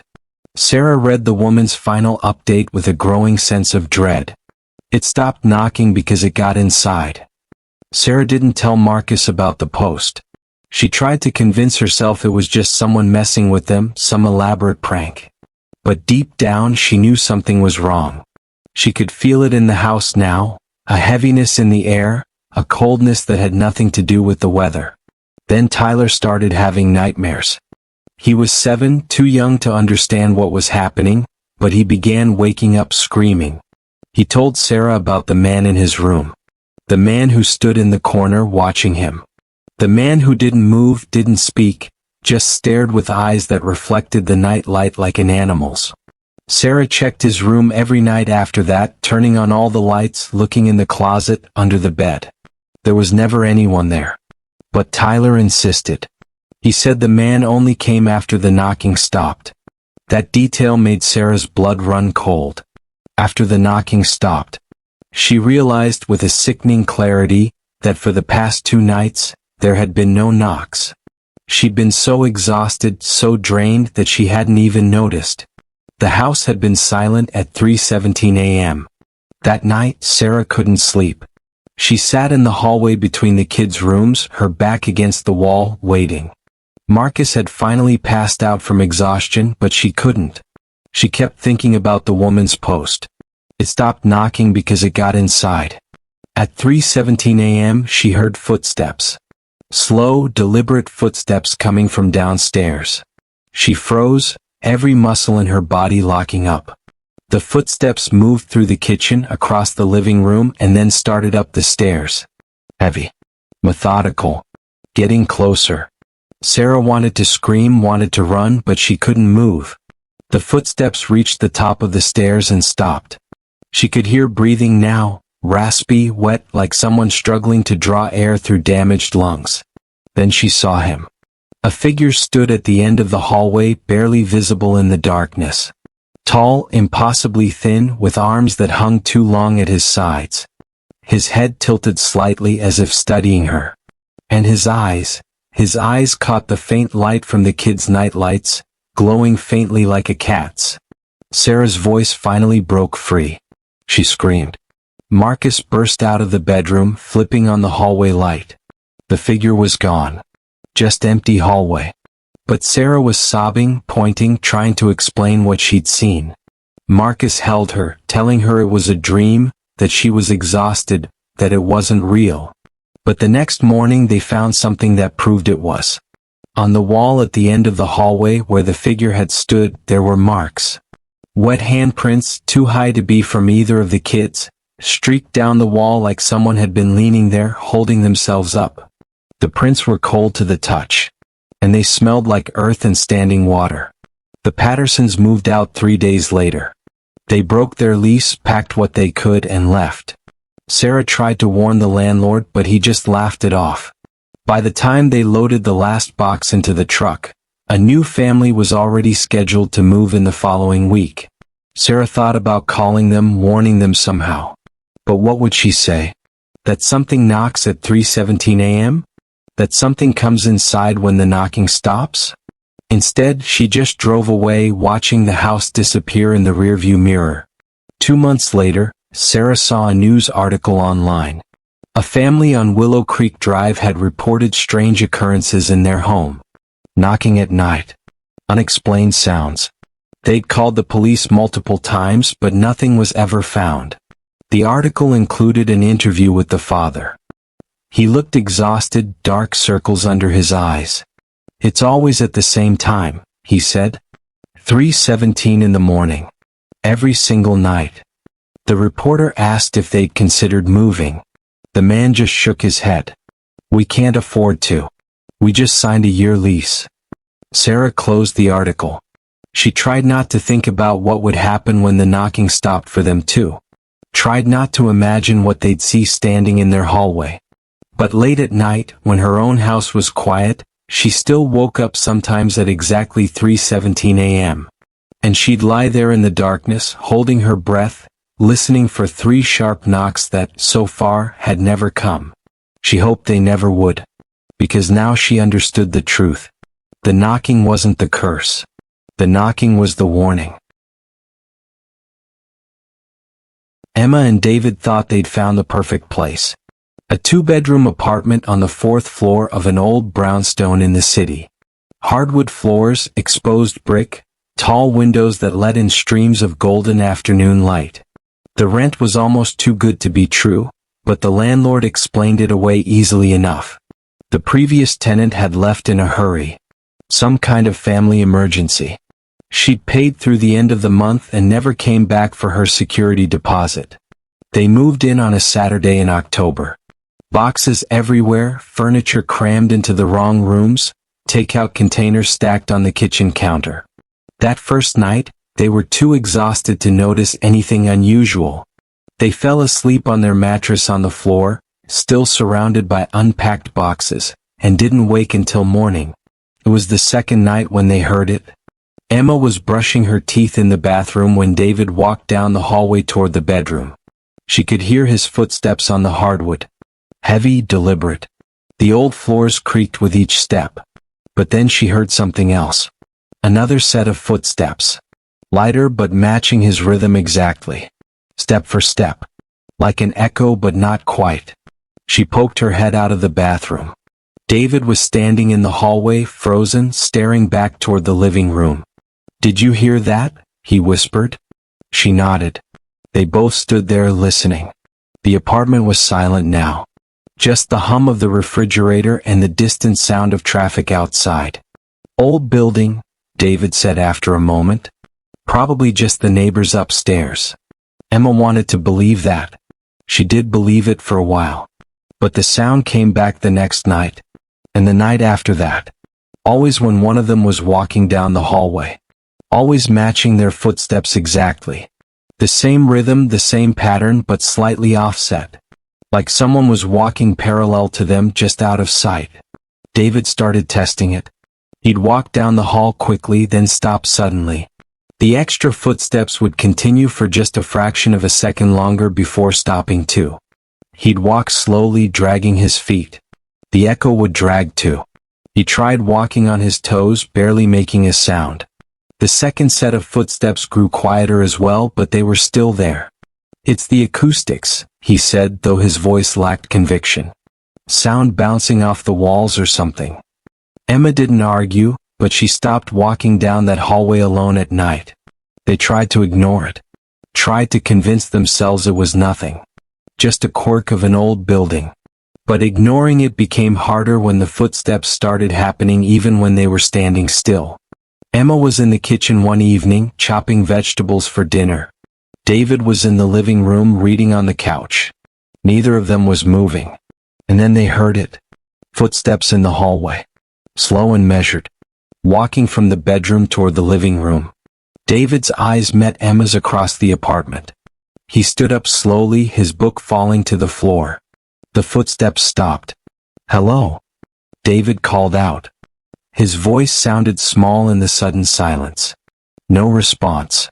He walked to the hallway and looked down its length. Empty. The bedroom door was open. He could see their bed, the dresser, the window. Nothing was out of place. He checked the apartment anyway. Every room, every closet, even the space under the bed. Nothing. That night, Emma couldn't sleep. She lay awake, staring at the ceiling, listening. David was snoring softly beside her, but she couldn't relax. Around 2 in the morning, she heard it again. Footsteps in the hallway. But this time they weren't matching anyone's rhythm. They were walking on their own. She shook David awake. He sat up, groggy and confused, and then he heard it too. They both stared at the bedroom door, which was cracked open just a few inches. Through the gap they could see the hallway. Dark and empty. But the footsteps continued. Back and forth. From one end of the hall to the other. pacing. David grabbed his phone and turned on the flashlight. He got out of bed and walked to the door. Emma wanted to tell him to stop, to stay in bed, to call someone, but her voice wouldn't work. He pushed the door open wider, shining the light down the hallway. Nothing. But the footsteps didn't stop. They kept going, right there in front of him, invisible. He could even hear the floorboards creaking under the weight of something that wasn't there. He stepped into the hallway. The footsteps immediately stopped. The silence that followed was suffocating. David swept the flashlight back and forth, illuminating the walls, the floor, the closed door of the second bedroom they were using for storage. Everything looked normal. Then he felt it. A coldness that seemed to press against him from all sides. The air in the hallway was freezing, so cold he could see his breath. Emma saw it too from the bedroom doorway. She watched as goosebumps spread across David's arms, watched as he wrapped his arms around himself and took a step backward. "David, come back," she whispered. He did. He backed into the bedroom, never taking his eyes off the hallway. Emma closed the door and locked it, even though she knew a lock wouldn't do anything. They didn't sleep that night. They sat together on the bed, lights on, waiting for morning. The next day, David asked the landlord about the previous tenant. The landlord was evasive at first, but David pressed him. Finally, the man sighed. "She was a quiet woman," he said. "Lived alone. Kept to herself. One day the neighbors reported a smell. When I went in to check, I found her in the hallway. She'd been dead for about a week. Heart attack, the coroner said. She must have been walking to the phone to call for help and just collapsed." Emma felt her stomach turn. "Where in the hallway?" The landlord hesitated. "Right outside the bedroom." "Why?" They didn't answer. They didn't know what to say. That night they tried to stay in the living room. They pulled the couch cushions onto the floor and made a makeshift bed, telling themselves they just needed a change of scenery. But around midnight the footsteps started again. This time they were different. Faster. Frantic. Running down the hallway toward them. Emma and David grabbed each other as the sound grew louder, closer. And then it stopped right in front of them. They could feel a presence there, standing over them in the darkness.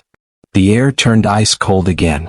Emma's breath came in short, panicked gasps. She could feel something watching them. Something desperate. Something that didn't understand it was dead.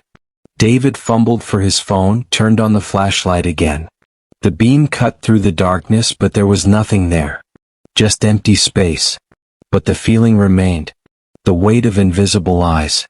The coldness that seeped into their bones. "Please," Emma whispered into the darkness. "Please leave us alone." The temperature didn't change. The presence didn't move. And then, slowly they heard it. A sound that made every hair on their body stand on end. Breathing. Ragged and labored, like someone struggling for air. It was coming from right in front of them. Right where the footsteps had stopped. David grabbed Emma's hand. "We need to leave. Now." They scrambled to their feet and ran for the door.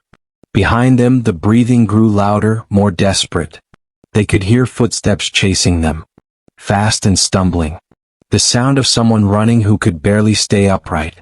Emma's hands shook as she fumbled with the locks on the front door. David looked back and saw nothing, but he could hear it getting closer. The breathing was right behind them now. The lock finally clicked open. They burst into the hallway outside the apartment and slammed the door behind them. The sound cut off instantly. Total silence. They stood there in the building's hallway, breathing hard, holding on to each other. They didn't go back that night. They stayed in a hotel. The next day they went back with friends to pack their things. The apartment was normal in the daylight. Quiet. So. Their friends joked about them being paranoid about old buildings making weird noises. Emma and David didn't argue. They just packed as quickly as they could. As they were loading the last box into their car, Emma looked up at the fourth-floor window. For just a moment she thought she saw a figure there. A woman, pale and thin, standing in the hallway. Watching them leave. Emma blinked and the figure was gone. They broke their lease. Lost their deposit and 2 months' rent. The landlord acted like they were crazy, but they didn't care. They found a new place across town. A newer building. Concrete floors. No creaking. No mysterious sounds. But sometimes, late at night, when Emma is walking down the hallway of their new apartment, she hears it. Just for a second. A second set of footsteps, matching hers exactly. She stops, holds her breath, and listens. And the sound stops too. She tells herself it's nothing. Just her imagination. Just the memory of that place haunting her. But deep down, she wonders if something followed them. If the woman in the hallway didn't want to be alone anymore. And now, whenever Emma walks alone at night, she counts the footsteps she hears. 1, 2, 3, 4. Hers. And then, barely audible beneath them, someone else's. Always one step behind. Emma Hartley's car sputtered its last breath just outside Ashford, a town so small it barely registered on her GPS. She'd been driving for hours, trying to escape the wreckage of her old life in the city. A failed engagement, a job that had consumed her soul, and an apartment she could no longer afford. The mechanic in town, a wiry man with oil-stained hands and a nervous smile, told her it would take at least a week to get the parts. "You'll like it here," he said, not quite meeting her eyes. "People are close." She found a room at the Ashford Inn, a Victorian building that creaked with every step. The landlady, Mrs. Chen, was a woman in her 60s with kind eyes that seemed to hold a perpetual apology. "You'll be comfortable here, dear," she said, handing Emma an old-fashioned key. "Just don't wander too much at night. It's safer to stay indoors." Emma laughed it off as small-town paranoia. But that first night, lying in the unfamiliar bed, she heard it. A scream. Sharp and terrified, cutting through the darkness like a knife. She rushed to the window, her heart hammering, but saw nothing. Just empty streets bathed in yellow streetlight. When she mentioned it at breakfast, Mrs. Chen's coffee cup rattled against its saucer. "You must have been dreaming, dear. Ashford is very quiet." But Emma knew what she'd heard. The town itself seemed frozen in time. A main street lined with mom-and-pop shops, a diner where everyone knew everyone, and a feeling that strangers were marked the moment they arrived. Emma noticed it immediately, the way conversation stopped when she entered a room. The way people's smiles never quite reached their eyes. The way they watched her as if waiting for something. On her third day, she met Thomas at the library. He was younger than most of the townspeople she'd encountered, maybe early 30s, with dark hair and an intensity that made her uncomfortable. "You're the newcomer?" he said. It wasn't a question. "Emma. My car broke down." "I know." He glanced around, then leaned closer. "You should leave as soon as it's fixed. Don't ask questions. Don't stay after dark. And whatever you do, don't go near the Pritchard house." Before she could respond, he was gone, leaving her alone among the dusty bookshelves. That night, Emma couldn't sleep. Thomas's warning echoed in her mind. She pulled out her laptop and searched for Ashford and Pritchard. What she found made her blood run cold. 20 years ago, a series of murders had terrorized the town. 5 people dead over the course of 2 months. The victims were found in their homes, throats slit, no signs of forced entry. And then, suddenly, the killing stopped. The prime suspect had been a man named Marcus Pritchard. But he was never arrested. Never even formally charged. The case went cold, the investigation quietly closed. The online forums were filled with speculation. Police corruption, lack of evidence, witness intimidation. But one comment, buried deep in a thread, made Emma's skin crawl. "They know who did it. They've always known. They just decided it was easier to live with a monster than to face what he'd done." The next morning, Emma walked past the diner and saw Thomas through the window, sitting alone. She went inside and slid into the booth across from him. "Tell me about Marcus Pritchard." Thomas's face went pale. Around them, the diner fell silent. Every eye turned toward their table. "You need to stop," he whispered urgently. "People died. He killed them, didn't he?" And everyone just, "What?" Pretended it didn't happen? Thomas grabbed her wrist, his grip almost painful. You don't understand. His family built this town. The Pritchards own half the buildings on Main Street. When the murders happened, when they knew it was Marcus, they had a choice. Destroy the town's economy, tear families apart, ruin everything, or find a way to live with it. That's insane. That's survival. He released her arm. Marcus hasn't killed anyone in 20 years. They made an arrangement. He stays on his property. We leave him alone. It works. It works. Emma's voice rose. He's a murderer. The diner owner, a large man named Bill, approached their table. I think you should go back to your room, Miss Hartley. It wasn't a suggestion. That evening, Emma stood at her window and looked out at the town. In the distance, on a hill overlooking Ashford, she could see a large house, its windows dark except for one. A single light burning in an upstairs room. The Pritchard house. She thought about those 5 victims. About their families still living here, passing Marcus Pritchard on the street, nodding politely because that was the price of peace. The idea made her sick. Emma made a decision that would change everything. She waited until after midnight, then slipped out of the inn and walked through the empty streets toward the hill. The town was deathly quiet, not even the sound of crickets. Just her footsteps and her racing heart. As she climbed the hill, she noticed curtains twitching in nearby houses. They were watching. They always watched. The Pritchard house loomed before her, a Gothic mansion that seemed to absorb the moonlight. She stood at the gate, her hand on the cold iron, and realized she had no plan. What was she going to do? Confront a killer? Demand justice? You shouldn't be here. Emma spun around. Thomas stood behind her, breathless, as if he'd been running. Someone has to do something, she said. You think you're the first? His voice was anguished. You think no one else has tried? Emma, there's something you need to know. Those murders 20 years ago, they didn't stop because of some arrangement. They stopped because a door creaked open behind them. They turned to see a figure standing in the doorway of the Pritchard house. Tall, thin, backlit so his face was in shadow. Thomas, the figure said, his voice like gravel. Bring her inside. Thomas's hand closed around Emma's arm, but this time his grip was different. Resigned. I'm sorry, he whispered. As Thomas led her through the gate and up the path, Emma's mind raced. She tried to pull away, but he was stronger than he looked.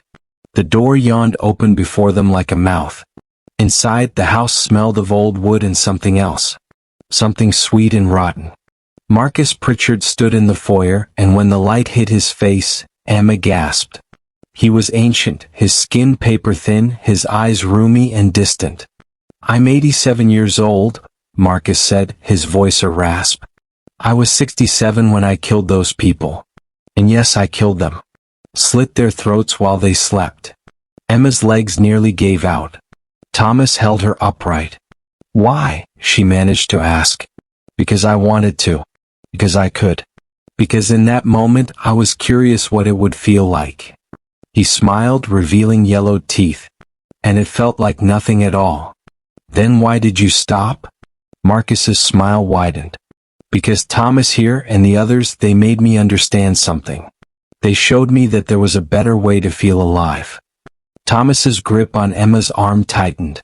She looked at him, really looked at him, and saw something in his eyes that made her stomach drop. The arrangement, Thomas said softly, wasn't that Marcus would stop killing. It was that he would choose his victims more carefully. Strangers. People passing through. People no one would miss. Emma's scream died in her throat. We protect him, Thomas continued, because he protects us. As long as we bring him what he needs, he never touches anyone from the town. It's been working for 20 years. And you, Emma, you're the first one in 6 months. He was getting restless. She tried to run, but Thomas was ready for it. He held her as she struggled, as Marcus Pritchard shuffled closer, reaching into his pocket and pulling out an old, worn knife. The town where everyone knew the killer, Marcus whispered almost tenderly. And the killer who knew the town would always keep his secret. It's beautiful, really. A perfect ecosystem. The last thing Emma saw before the knife flashed in the dim light was Thomas's face. Not cruel, not cold. Just tired. So very tired. And guilty in a way that would never let him sleep soundly again. In the morning, Mrs. Chen would report that Emma Hartley had checked out early, leaving a note saying she'd decided to hitchhike to the next town. The mechanic would shake his head and say he'd warned her about leaving before the car was fixed. And life in Ashford would go on, quiet and peaceful. Because some secrets are buried so deep, the whole town becomes a graveyard. And everyone living there is just haunting the bones. The night of the party was supposed to be forgettable in the best way. Loud music, cheap drinks, too many people packed into a rented house just off the highway. The kind of place college students used when they didn't want neighbors calling the police. No one expected it to end up as the kind of night the town would talk about for years. There were 14 people inside when the fire started. Only 6 made it out. The house belonged to a man who'd moved away months earlier, leaving it mostly empty. Someone had broken in before and figured out the utilities still worked. Word spread quietly. By midnight the place was full. Music thumped through exposed beams. People smoked on the back porch, leaning over a rusted railing. Others crowded the living room, laughing too loudly, unaware of how thin the walls really were. When the fire started, no one noticed right away. At first it was just a strange smell. Like burning plastic. A few people joked about someone microwaving something they shouldn't have. Then the lights flickered once, and went out. That was when someone screamed. The flames came from the kitchen, racing along the ceiling faster than anyone expected. Old wiring. Dry wood. Trash piled in corners. The smoke filled the house in seconds, thick and black, stinging eyes and lungs. Panic hit all at once. People pushed toward the front door, tripping over furniture, shouting names. Outside, neighbors heard the noise and called 911. By the time the fire trucks arrived, the house was already engulfed. Windows shattered from the heat. Flames climbed into the night sky. Firefighters pulled 6 people out alive. 8 never came out. The news called it a tragic accident. Candle too close to curtains. Faulty wiring. No foul play suspected. The story ran for a week, then faded like most things do. Except for the phone calls. 3 nights after the fire, Mark's phone rang at 2:11 a.m. Mark was one of the survivors. He'd escaped through a back window, cutting his arms on broken glass. He hadn't slept properly since. When the phone rang, he nearly ignored it, until he saw the caller ID. It was Ethan. Ethan had been his best friend since middle school.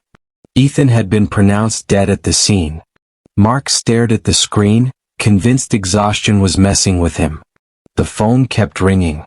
Against his better judgment, he answered. "Hello?" he said, his voice rough. There was breathing on the other end. Shallow. Labored. Then Ethan spoke. "Mark, you left me." Mark's blood went cold. "This isn't funny," he said, sitting up in bed. "Who is this?" "I couldn't see," Ethan said, his voice weak like he was talking through smoke. "You said you were right behind me." Mark's heart hammered. That was true. They'd run together toward the hallway. Mark had turned back for a second when someone fell. He never saw Ethan again. "You were on the floor," the voice continued. "Near the stairs. My leg was trapped. Do you remember the heat?" Mark dropped the phone. When he picked it back up, the call had ended. He didn't tell anyone. Not that night. He convinced himself it was a prank, even though Ethan's phone had been pulled from the ruins, melted and unrecognizable. Even though no one else knew where Ethan had been when he died. The next call came the following night. This time it was Sarah. Sarah had been standing near the kitchen when the fire started. One of the first names listed among the dead. She called Jenna, another survivor, just after midnight. Jenna answered because she thought it was a pocket dial. What she heard instead made her start screaming so loudly her roommate woke up. Sarah was crying. "It hurts to breathe," she said. "Why is it still so hot?" Jenna sobbed into the phone, begging her to stop, begging whoever it was to leave her alone. "I didn't make it out," Sarah whispered. "I thought you were behind me." The line went dead. Over the next week, all 6 survivors received calls. Always late at night. Always from people who hadn't made it out. And always the same kind of details. They talked about the smoke first. How it burned their lungs. How it made everything dark. They talked about shouting for help. About hands slipping out of reach. About doors that wouldn't open. Then they started mentioning things no one outside the house could have known. They described the way the ceiling collapsed in the living room before the firefighters arrived. The way someone still alive, had crawled past them without looking back. The exact spot where one girl had been pinned under a beam, still alive when the fire reached her. Fire officials insisted none of that was in the reports. Those details hadn't been released. Some weren't even discovered until days later, during cleanup. The survivors stopped answering their phones. That didn't stop the calls. Voicemails filled their inboxes. Dozens of them. Breathing. Whispers. Screaming cut short. Some messages were nothing but the sound of fire crackling. And then the messages changed. They stopped asking for help. They started accusing. "You could have pulled me up. You stepped over me. I saw you run." One voicemail left on Mark's phone at 3:03 a.m. was different from the rest. It was Ethan again. "You didn't tell them," he said calmly. "About the door." Mark listened to that message over and over, hands shaking. There had been a door. A side exit near the kitchen. Mark remembered it clearly now. He'd seen it through the smoke. He'd even reached for it. But there were too many people pushing. Someone fell. Someone screamed. Mark turned away, choosing the window instead. He never told the firefighters about that door. The next morning, Jenna called Mark, her voice barely steady.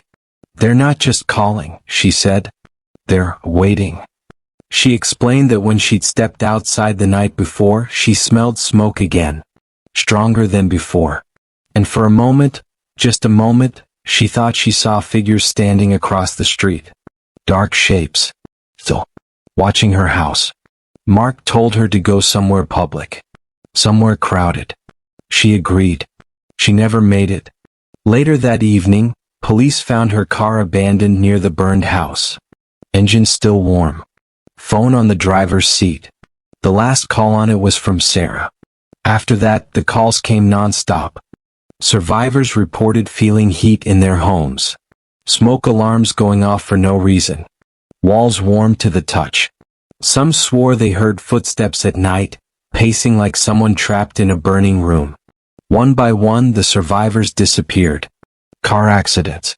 Suspected suicides. A fall down a staircase. Each death ruled unrelated. Stress. Trauma.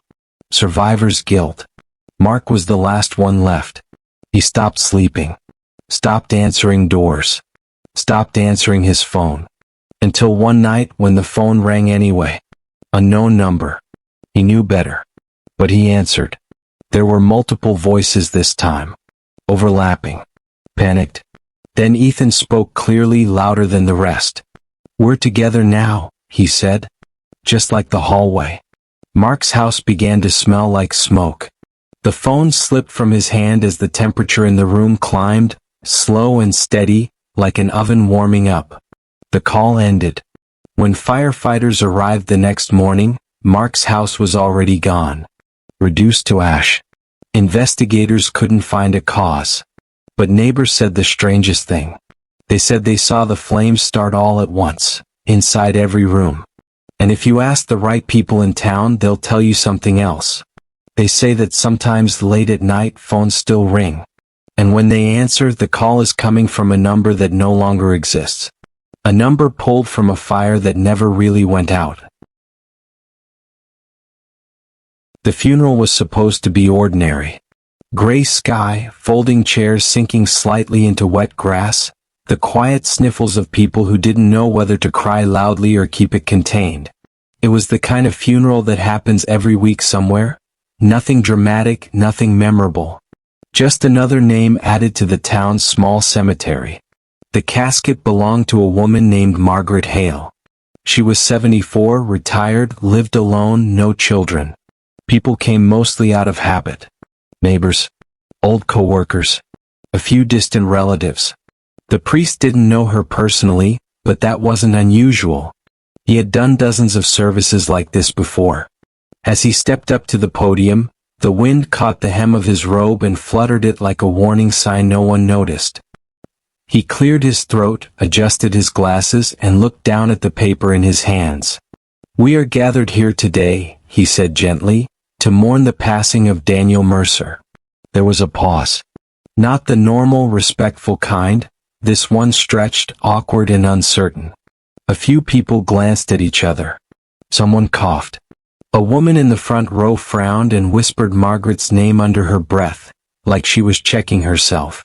The priest continued, unaware or unwilling to acknowledge the hesitation in the air. Daniel was a beloved member of this community. A quiet man. A devoted husband. A man who kept to himself, but who touched more lives than he ever realized. The confusion spread like a slow infection. Margaret Hale hadn't been married. She'd lived alone for nearly 40 years. And no one here knew a Daniel Mercer, not connected to her, not at all. Except for one man standing in the back. His name was Thomas Reed, and when the priest said Daniel Mercer, the blood drained from his face.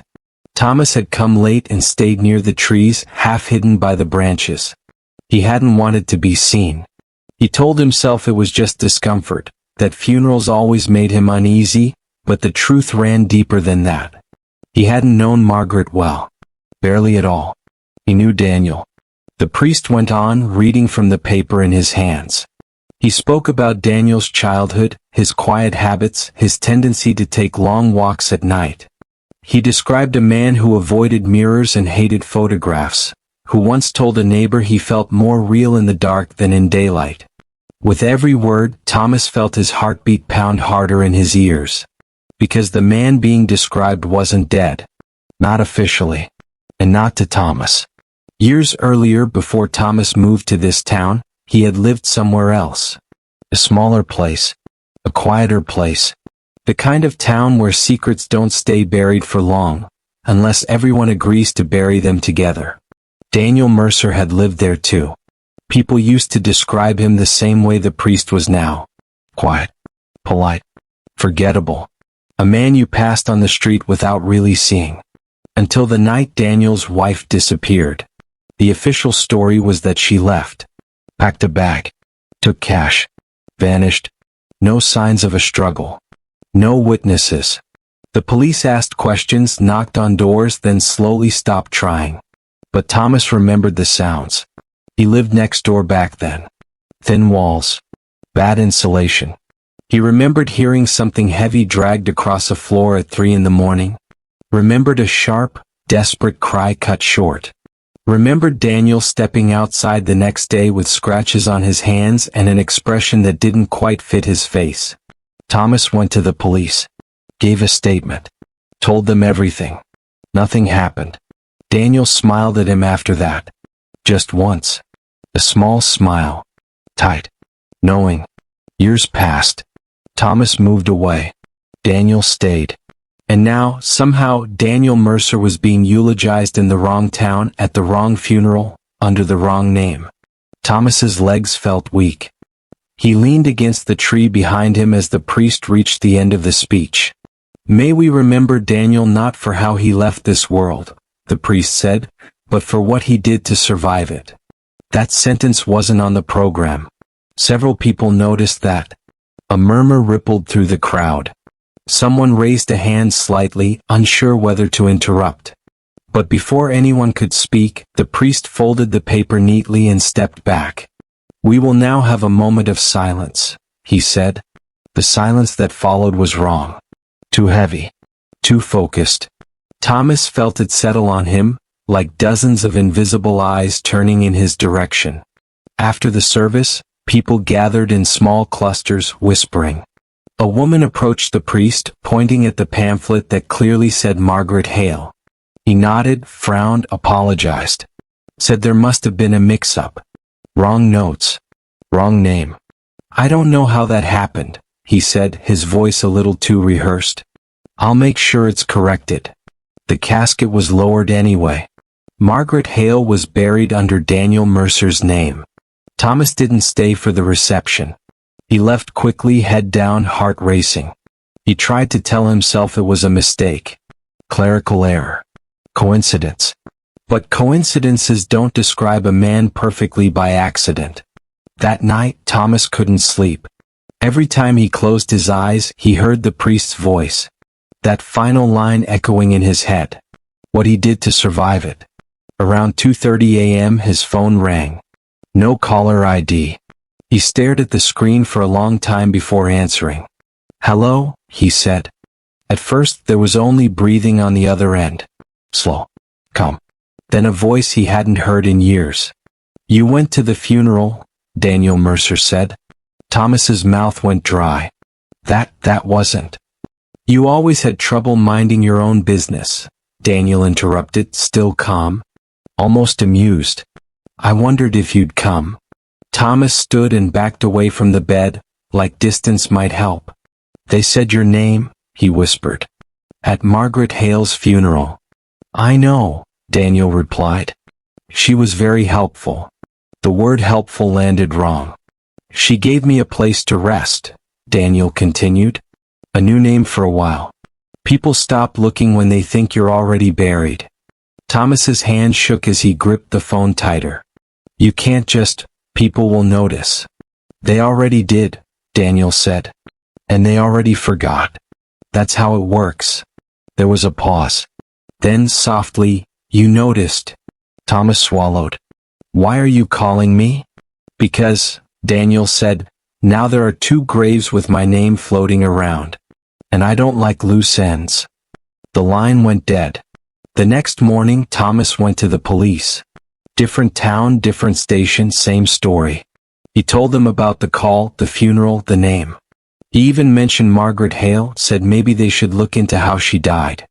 The officer listened politely, nodded, typed a few notes. When Thomas finished, the officer looked up. Sir, he said, Margaret Hale passed away peacefully in her sleep. Natural causes. We have the report. And Daniel Mercer? Thomas asked. The officer hesitated. That name sounds familiar. He clicked through records on his computer, then frowned. There was a Daniel Mercer reported deceased last week, he said slowly. Single vehicle accident outside of town. Burned beyond identification. No family came forward. Thomas's stomach dropped.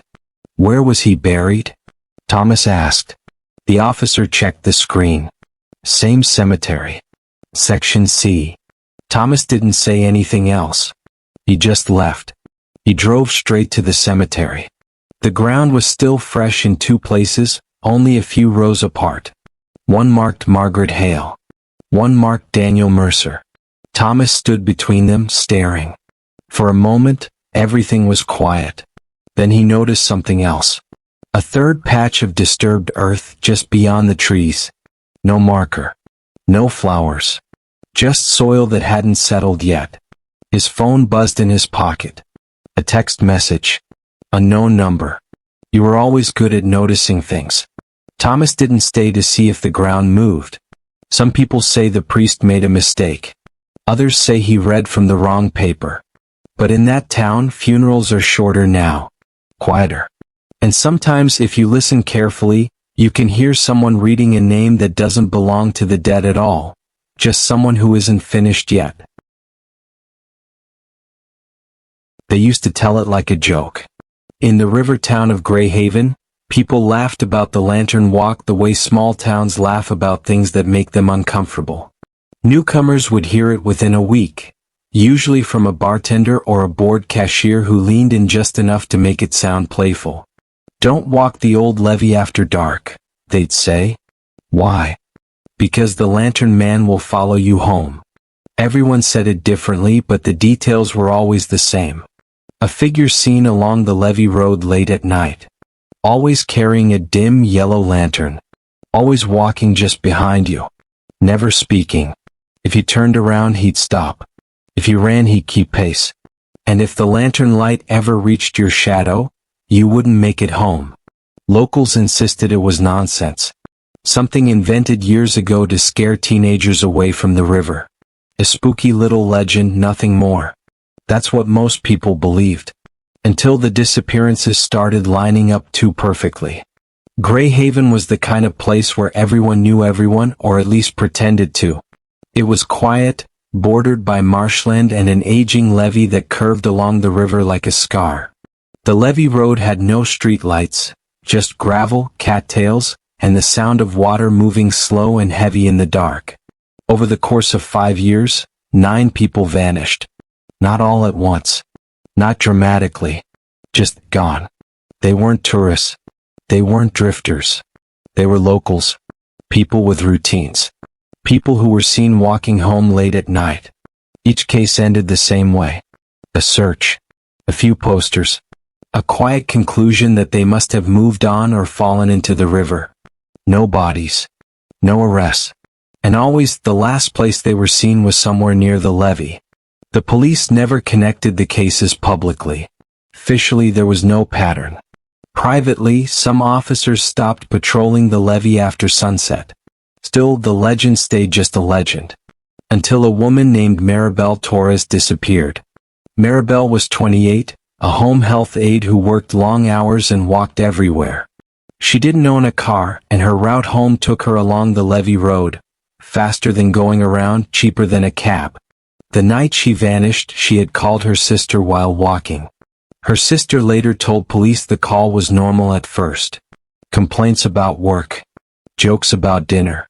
Then Maribel went quiet. "Someone's behind me," she whispered. Her sister told her to turn around. "No," Maribel said. "I don't want him to know I see him." There was a pause. Wind over the phone. Footsteps that weren't quite in sync. Then Maribel said something strange. "He's holding a lantern." The sister asked if it was a prank. If someone was messing with her. Maribel didn't answer. She whispered something else instead. "The story," she said. "It's not a story." That was the last thing she said before the call ended. Police searched for weeks. Divers checked the river. Nothing was found. No phone. No lantern. No Maribel. At her funeral, held without a body, someone placed a small paper lantern near the photo of her smiling face. No one admitted to bringing it. That should have been the moment people stopped laughing. But it wasn't. The real shift came months later, when a college student named Evan decided to write a paper on local folklore. Evan wasn't from Greyhaven. He rented a small room above a closed bakery and worked nights at a gas station. He'd heard the lantern story dozens of times and dismissed it like everyone else. For his paper, he started digging. Old newspapers. Community boards. Archived radio segments. That's when he noticed something strange. The earliest mentions of the lantern walk didn't describe a man. They described instructions. One article from nearly 30 years earlier talked about a safety rhyme parents told their kids. Another mentioned teenagers spray painting symbols along the levee, circles with short lines drawn through them. Police at the time assumed it was vandalism. Evan compared the symbols to the disappearances. They weren't random. Each symbol marked a specific spot along the levee. And each missing person had last been seen near one of those marks. He kept digging. Eventually, he found a cassette tape in the local library archive. An old town hall meeting recorded but never transcribed. Halfway through the tape, a woman spoke through tears. "They don't listen," she said. "They won't listen unless it's a story." She talked about people being followed at night. About being threatened. About trying to report it and being told there wasn't enough evidence. "We made it into something else," she said. "So at least people would avoid the road." Someone interrupted her. The recording cut out. Evan replayed that section over and over. Then he noticed something else. Every retelling of the legend had rules. Don't turn around. Don't let the light touch your shadow. Don't walk the levee alone at night. Those weren't spooky details. They were survival guidelines. The lantern wasn't a monster. It was a signal. Evan went to the police with what he found. The response was polite and dismissive. Folklore wasn't evidence. Patterns without proof were just coincidences. That night, Evan walked home along the levee. He told himself he was being dramatic, that he was letting his imagination run ahead of him. The river was calm. The gravel crunched beneath his shoes. Halfway down the road, he saw a light behind him. It wasn't bright. It didn't move much. Just a soft, yellow glow that stayed exactly where it was when he stopped. He told himself it was a fisherman. He kept walking. The light followed. He didn't run. He remembered the stories. He focused on his breathing, on the sound of his footsteps. That's when he noticed something worse. The light wasn't casting a shadow in front of him. It was stretching his shadow backward, toward it. Evan broke into a sprint. The light didn't rush. It didn't sway. It just stayed behind him, constant, patient. He reached his apartment and slammed the door shut, heart pounding. For a long time he stood there listening. There were no footsteps outside. No knocking. No sound at all. Evan didn't sleep that night. The next morning he found something taped to his door. A piece of paper. On it was a symbol drawn in black ink.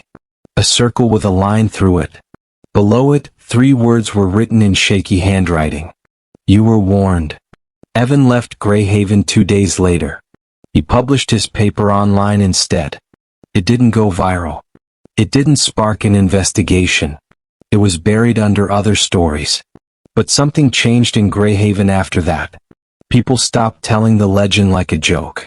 Parents stopped letting their kids walk the levee after sunset. The symbols started appearing again, freshly painted, carefully placed. And occasionally when someone asked about the Lantern Man, an older local would lean close and speak quietly. It's not about him, they'd say. It's about knowing when you're not alone. Because the truth, the part no one ever said out loud, was this. The lantern was never a single person. It was a method. Used by people who knew the road. Who knew where there were no lights. Who knew how fear keeps someone quiet. The legend wasn't meant to scare outsiders. It was built by victims who couldn't get help any other way. And every time someone laughed it off and walked the levee anyway, the warning failed. Even now, if you visit Greyhaven and stay out late enough, you might see a faint yellow glow drifting along the river road. It's not chasing you. It's reminding you. Turn around. Take another way home. Before your shadow stretches too far behind you. She found the photos on a Tuesday afternoon, while helping her mother clean out the house they'd lived in for nearly 40 years. It was the kind of quiet day that feels heavier than it should. No music. No TV. Just the sound of cardboard boxes sliding across hardwood floors and the occasional cough from the attic dust. The house felt hollow, stripped of personality now that most of the furniture was gone. Like it was already forgetting the people who'd lived there. Her name was Mara. She was 32, practical, and not the type to believe in supernatural explanations for things. She worked in insurance claims. She trusted paperwork, records, and facts. If something didn't make sense, she assumed there was a logical reason. There always was. That's why, when she opened a battered photo album marked Family in 1989 to 2004, she didn't feel fear at first. Just confusion. The album smelled like old paper and glue. The plastic sleeves were yellowed, brittle at the edges. Mara sat cross-legged on the floor, flipping slowly, half paying attention as her mother sorted dishes in the kitchen behind her. Birthday parties. Christmas mornings. School photos. Beach trips. Moments she remembered. Then she reached a photo that made her pause. It was a picture taken at a picnic table, probably early 90s. Mara recognized the setting immediately, Oak Ridge Park. She'd scraped her knee there once near the duck pond. The memory came back instantly, sharp and specific. In the photo, her parents were sitting side by side. Her father had one arm around her mother's shoulders. Young Mara stood in front of them, grinning, missing at least one tooth. But there was someone else. A boy. He stood close to Mara, almost touching her shoulder. He looked to be around 10 or 11, a little older than she was in the picture. Dark hair. Pale skin. An expression that was wrong. He wasn't smiling. He was staring straight into the camera with an intensity that didn't fit the moment, like he knew something no one else did. Mara frowned. She didn't recognize him. At first, she assumed it was a cousin. A neighbor kid. Someone whose name she'd forgotten over time. It wasn't alarming. Just strange. She turned the page. Another photo. Same boy. This time it was a Christmas morning. Mara sat on the floor, holding up a toy, her face bright with excitement. The boy sat beside her, cross-legged, hands folded in his lap. Again not smiling. Just watching. Her stomach tightened slightly. She flipped again. A birthday cake. Candles lit. Everyone singing. The boy stood behind Mara, his hand resting lightly on the back of her chair. That was when the unease set in. Because Mara could remember these moments. She remembered the cake, the living room, the wrapping paper, the noise. But she didn't remember him. She closed the album and called out, "Mom?" Her mother leaned into the doorway, wiping her hands on a towel. "Yeah." Mara held the album up. "Do you remember who this is?" She opened the album again and turned it toward her mother, pointing to the boy. Her mother squinted at the picture, then frowned. "That's strange," she said slowly. The pause bothered Mara more than the words. "You don't remember him?" Mara asked. Her mother shook her head. "No, I don't think so." They flipped through the album together, page after page. The boy appeared again and again, woven into family events like he'd always been there. Vacations. Holidays. Random afternoons in the backyard. Always close. Always watching. Never smiling. Her mother's face grew pale. "Maybe he was a neighbor?" she offered weakly. "Kids are around all the time. You know how it is." But her voice lacked conviction. That evening Mara called her father. He was staying with her aunt temporarily while the house was being prepared for sale. She described the photos carefully, trying not to sound dramatic. There was silence on the other end of the line. Then her father said, "Can you send me a picture?" She did. The reply came minutes later. "That's not possible," he wrote. When she called him back, his voice sounded strained, tighter than she'd ever heard it. "Mara," he said, "there was never another child." She felt a chill ripple across her skin. "What do you mean?" "I mean," he said slowly, "you were our only kid." She swallowed. "But he's in the pictures. Everywhere." "That's what scares me," her father said quietly. That night, Mara took the album home with her. She spread the photos across her coffee table, studying the boy's face. Every photo was consistent. Same height progression. Same haircut style shifting slightly over the years. Same unsettling expression. He aged normally. He belonged there. Except he didn't. At nearly midnight, she noticed something she hadn't before. In the earlier photos he stood close but not touching. In later ones his hand always rested on Mara. Her shoulder. Her arm. Her back. In the last photo in the album, dated just before she left for college, he stood directly behind her. Both hands on her shoulders. His face was closer to the camera than hers. And he was smiling. Mara didn't sleep that night. The next morning she called her childhood best friend, Elise, someone who'd spent countless days in that house growing up. After some hesitation, Elise agreed to come over. They sat together on the couch, flipping through the album. "That's weird," Elise muttered. "I don't remember him." "You were there all the time," Mara said. "If he existed, you'd remember." Elise nodded slowly, then paused on one photo. "That day," she said. "The park one. I remember this." Mara leaned forward. "You do?" "Yeah," Elise said. "I remember you crying." Mara blinked. "What?" "You were upset about something. I remember your mom saying you were being silly, that it was just an imaginary friend. Mara's heart thudded harder. Elise, she said quietly, I never had an imaginary friend. Elise hesitated. Are you sure? She asked. Because I remember you talking to someone no one else could see. You used to leave a place at the table for him. Mara felt cold. That afternoon she dug through old boxes she'd taken from the house. School notebooks, drawings, childhood journals. It took hours. Then she found it. A spiral notebook from 2nd grade. Inside were crayon drawings, stick figures, scribbled words. One page stood out. It showed a little girl and a taller boy holding hands. Above them, in uneven handwriting, were the words, "This is Daniel. He keeps me safe." Mara stared at the page until her eyes burned. Daniel. The name echoed faintly in her mind, like something half-remembered. That night Mara dreamed. She stood in her childhood bedroom. The furniture was gone. The walls were bare. Cold. Someone stood behind her. She didn't turn around. She didn't need to. She knew who it was. Do you remember now? A boy's voice whispered too close to her ear. She woke up screaming. The next morning her mother called. Her voice shook. Mara, she said, I found something. They met back at the old house.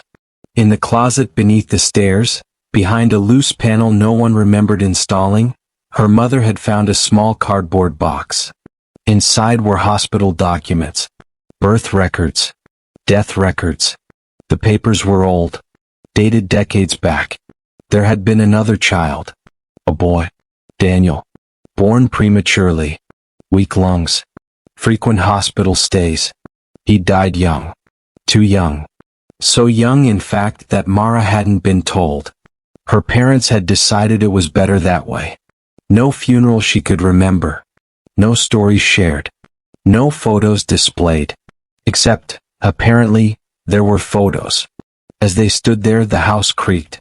Mara felt a pressure on her shoulders. Heavy. Familiar. She didn't turn around. Because this time she remembered. And Daniel, no longer invisible, no longer forgotten, was finally done waiting.